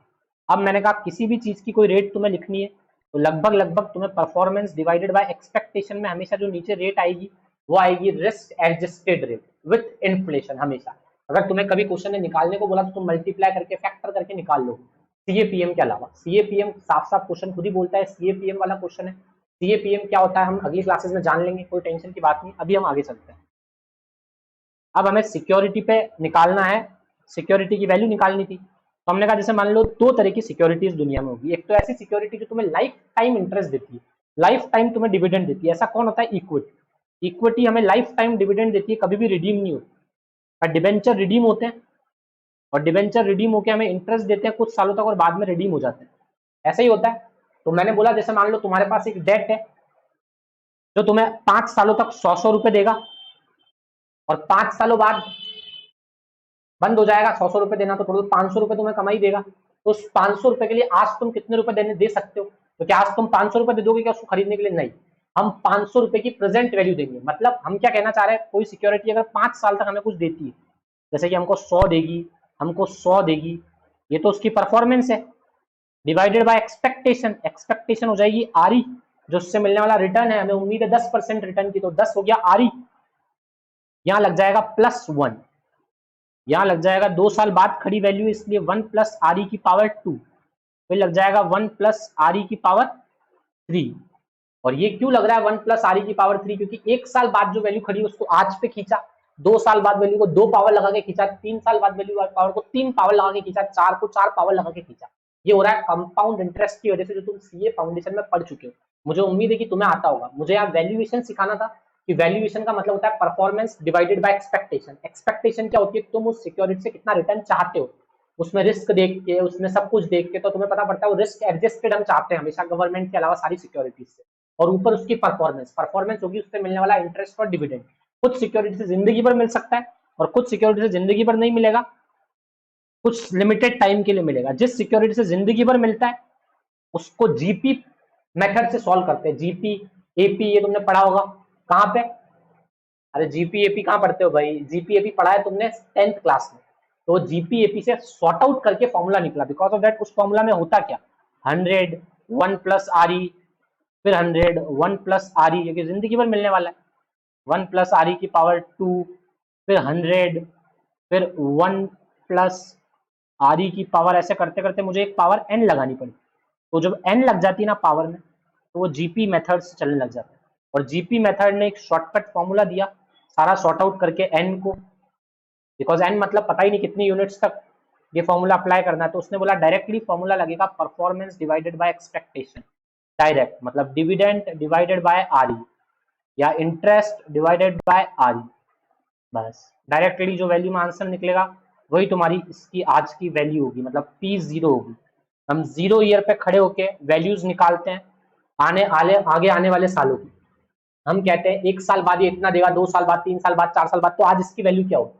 तो इसकी परफॉर्मेंस डिवाइडेड बाय हमको इससे क्या उम्मीद है? हमको उम्मीद है कि कम से कम 10% मिलना चाहिए, बिकॉज ऑफ दैट ये बहुत रिस्की है। तो वो 10% नीचे आएगा, इसकी परफॉर्मेंस ऊपर आएगी। अब 1 प्लस आरई होगा कब? जब सिक्योरिटी एक फिक्स्ड टाइम के लिए बंधी हुई होगी, और जब सिक्योरिटी परपीचुइटी वाली होगी, मतलब हमेशा इंटरेस्ट देगी, हमेशा डिविडेंड देगी। तो डायरेक्टली जीपी मेथड ने सॉल्व करके बोल दिया परफॉर्मेंस डिवाइडेड बाय एक्सपेक्टेशन। वरना performance divided by expectation 1 plus expectation 1 plus expectation का स्क्वायर ऐसे चलता रहेगा और वैल्यू निकलती जाएगी। ऐसा क्यों होता है? ये कंपाउंड इंटरेस्ट की वजह से होता है कि फिक्स सिक्योरिटी के नीचे 1 प्लस आरई, 1 प्लस आरई की पावर 2, 1 प्लस आरई की पावर 3 लिखते हैं। ये सब तुमने सीपीटी में सीखा हुआ है कि प्रेजेंट वैल्यू में कैसे कन्वर्ट करते हैं। एक पैसा 1 साल बाद खड़ा है उसको आज लाना है, 2 साल बाद खड़ा है उसको आज लाना है, 3 साल बाद खड़ा है उसको आज लाना है, 4 साल बाद खड़ा है उसको आज लाना है। तो 4 साल 5 साल की जो परफॉर्मेंस है उसको आज लाना है। समझ रहे हो क्या? मतलब 500 रुपए भाई, 100 रुपए सिक्योरिटी हमें देगी, तो आज उसकी वैल्यू 500 थोड़ी, 500 से कम है, तो हम उसके लिए 500 से कम देने के लिए तैयार होंगे, तो उसकी वैल्यू 500 से कम निकलेगी। तो 500 से कम निकालने का मेथड है, उनको खींच खींच के इधर लाना। कोई सिक्योरिटी जिंदगी भर हमें देने वाली है, तो डायरेक्टली एक जीपी प्रोग्रेशन से उसका मेथड सॉल्व हो गया कि performance divided by expectation. Expectation हम कितना चाहते हैं, परफॉर्मेंस वो कितना दे रही है, तो वो 100 रुपए हमको कमा के देगी, डिवाइडेड बाय हम 10% चाहते हैं, डिवाइडेड बाय 10 जो वैल्यू आएगी वही उस चीज की वैल्यू होगी। तो सिक्योरिटी में दो तरह की सिक्योरिटीज हो सकती है, परपीचुइटी नेचर की और फिक्स नेचर की। परपीचुइटी नेचर की सिक्योरिटीज के लिए 1 प्लस आरई की पावर 2 3 चलती रहेगी, और जो परपीचुइटी वाली होगी उनके लिए डायरेक्ट फॉर्मूला लगेगा A plus I, A divided by I. A मतलब हम कितना रिटर्न वो हमें दे रही है और हम उससे कितना चाहते हैं वो आई, मतलब परफॉर्मेंस डिवाइडेड बाय एक्सपेक्टेशन। तो ये हमारा होल एंड सोल तीनों मेथड्स खत्म हो चुके हैं। समझ रहे हो क्या मेरी बात को? तीनों मेथड मैंने खत्म कर दिए। एक दो सवाल लेता हूं मैं परपेचुइटी के ऊपर और एक दो सवाल लेता हूं मैं किस पे, इंटरेस्ट वाली कैलकुलेशंस के ऊपर, तो मैं ज्यादा समझ में आएगा। एक एग्जांपल करवा देता हूं ताकि तुम्हें थोड़ा अच्छा लगे सिक्योरिटी के कॉन्सेप्ट में, सिक्योरिटी के कंटेक्स्ट में कि मैं क्या कहना चाह रहा था, क्या परफॉर्मेंस है क्या नहीं है। तो जैसे मान लो एक डिवेंचर है, वो हमें 1, 2 और 3 साल का है, वो हमें 10 रुपये का इंटरेस्ट देगा, 10 रुपये का इंटरेस्ट देगा और 20 रुपये का इंटरेस्ट देगा। जैसे इंटरेस्ट 20 का कैसे देगा, 10 10 10 10 ही चलेगा बिकॉज फिक्स्ड इंटरेस्ट की रेट। और तीसरे साल वो रिडीम हो जाएगा और रिडीम हो जाएगा वो 100 रुपये पे, मतलब उसकी फेस वैल्यू भी 100 थी और वो 100 रुपये पे रिडीम हो जाएगा 3 साल बाद जाके। अब हमें आज इसकी वैल्यू निकालनी है कि हमें 10 10 10 और 100 देगा, तो हमें आज इसकी वैल्यू क्या होगी, तो हमें परफॉर्मेंस क्या है 10 10 10 और 100 तीसरे साल तक। तो हम बोलेंगे ये हमें 10 देगा, ये हमें 10 देगा और ये हमें 110 देगा तीसरे साल। और आज हम कहाँ खड़े हैं, 110 देगा। हम करेंगे आर ई नीचे आएगा, इससे जो हम रिटर्न चाहते हैं वो नीचे आएगा, इससे जो रिटर्न चाहते हैं वो नीचे आएगा। हमने कहा इससे रिटर्न कितना चाहते हैं, तो जैसे सवाल तुमको बोल देगा कि भाई ये डिबेंचर बहुत रिस्की है और इससे आप लोगों को रिटर्न चाहिए 9% मान लो, तो तुम 9% का फैक्टर बनाओगे, क्योंकि मैंने बता दिया कि कोई सिक्योरिटी अगर फिक्स नेचर की होती है तो वो 1 प्लस आर ई पहली बार में होती है, दूसरी बार में यहाँ लिखते हैं 1 प्लस आर ई का स्क्वायर और थर्ड बार में हम लिखते हैं 1 प्लस आर ई की क्यूब। और ऐसे करके जो वैल्यू निकल के आएगी वो वैल्यू होगी P0 और हमारी वैल्यू निकल के आ जाएगी P0। तब समझ में आ रहा होगा 10 divided by 1 plus R E, 10 divided by 1 plus R E की पावर 2 और 10 divided by 1 plus R E की पावर 3। ये सिक्योरिटी का वैल्यूएशन का तरीका होगा। ये तो इंटरेस्ट का था, इसी तरह डिबेंचर की सिक्योरिटीज भी हो, मतलब डिविडेंड वाली भी हो सकती है, इक्विटी शेयर। वैसे एक परपेचुइटी की बात कर लेते हैं हम। मान लो एक सिक्योरिटी है, इक्विटी शेयर की बात करते हैं। ये मान लो एक इक्विटी शेयर है और इस पर हमको जो डिविडेंड मिलने वाला है वो डिविडेंड हर साल हमको बराबर डिविडेंड मिलेगा, इतना 100 रुपए, ये लाइफ टाइम मिलेगा बिकॉज कभी भी रिडीम नहीं होगी सिक्योरिटी। और इस पे जो आर ई, इस रिस्क को देखते हुए रिस्क एडजस्टेड जो इस पे हम लोग चाहते हैं वो 10% है। तो हम लोग फॉर्मूला क्या लगाएंगे, जीपी प्रोग्रेशन से एक फॉर्मूला लिखना है, परफॉर्मेंस होगी 100 डिवाइडेड बाय करेंगे 10, तो निकल के आ जाएगी इसकी वैल्यू। समझ में आ रहा है, बिकॉज ये परपेचुइटी वाली सिक्योरिटी है। तो 100 डिवाइडेड बाय 10, वैल्यू निकल के आ गई 10। समझ रहे हो, वैल्यू निकल के आ गई कितनी, 10। तो ये वैल्यू थी इसकी 10 रुपए इसकी आज की कीमत है। अगर ये फिक्स्ड वाली होती तो 1 plus R E, 1 plus R E की पावर 2, 1 प्लस आर ई की पावर 3 करके निकाल के लेके आप। नीचे हमेशा देख लो एक्सपेक्टेशन आती है और ऊपर हमेशा परफॉर्मेंस आती है। ये हमेशा रूल फिक्स रहता है कि ऊपर हमेशा क्या आएगा, ऊपर हमेशा क्या आएगा और नीचे क्या आएगा।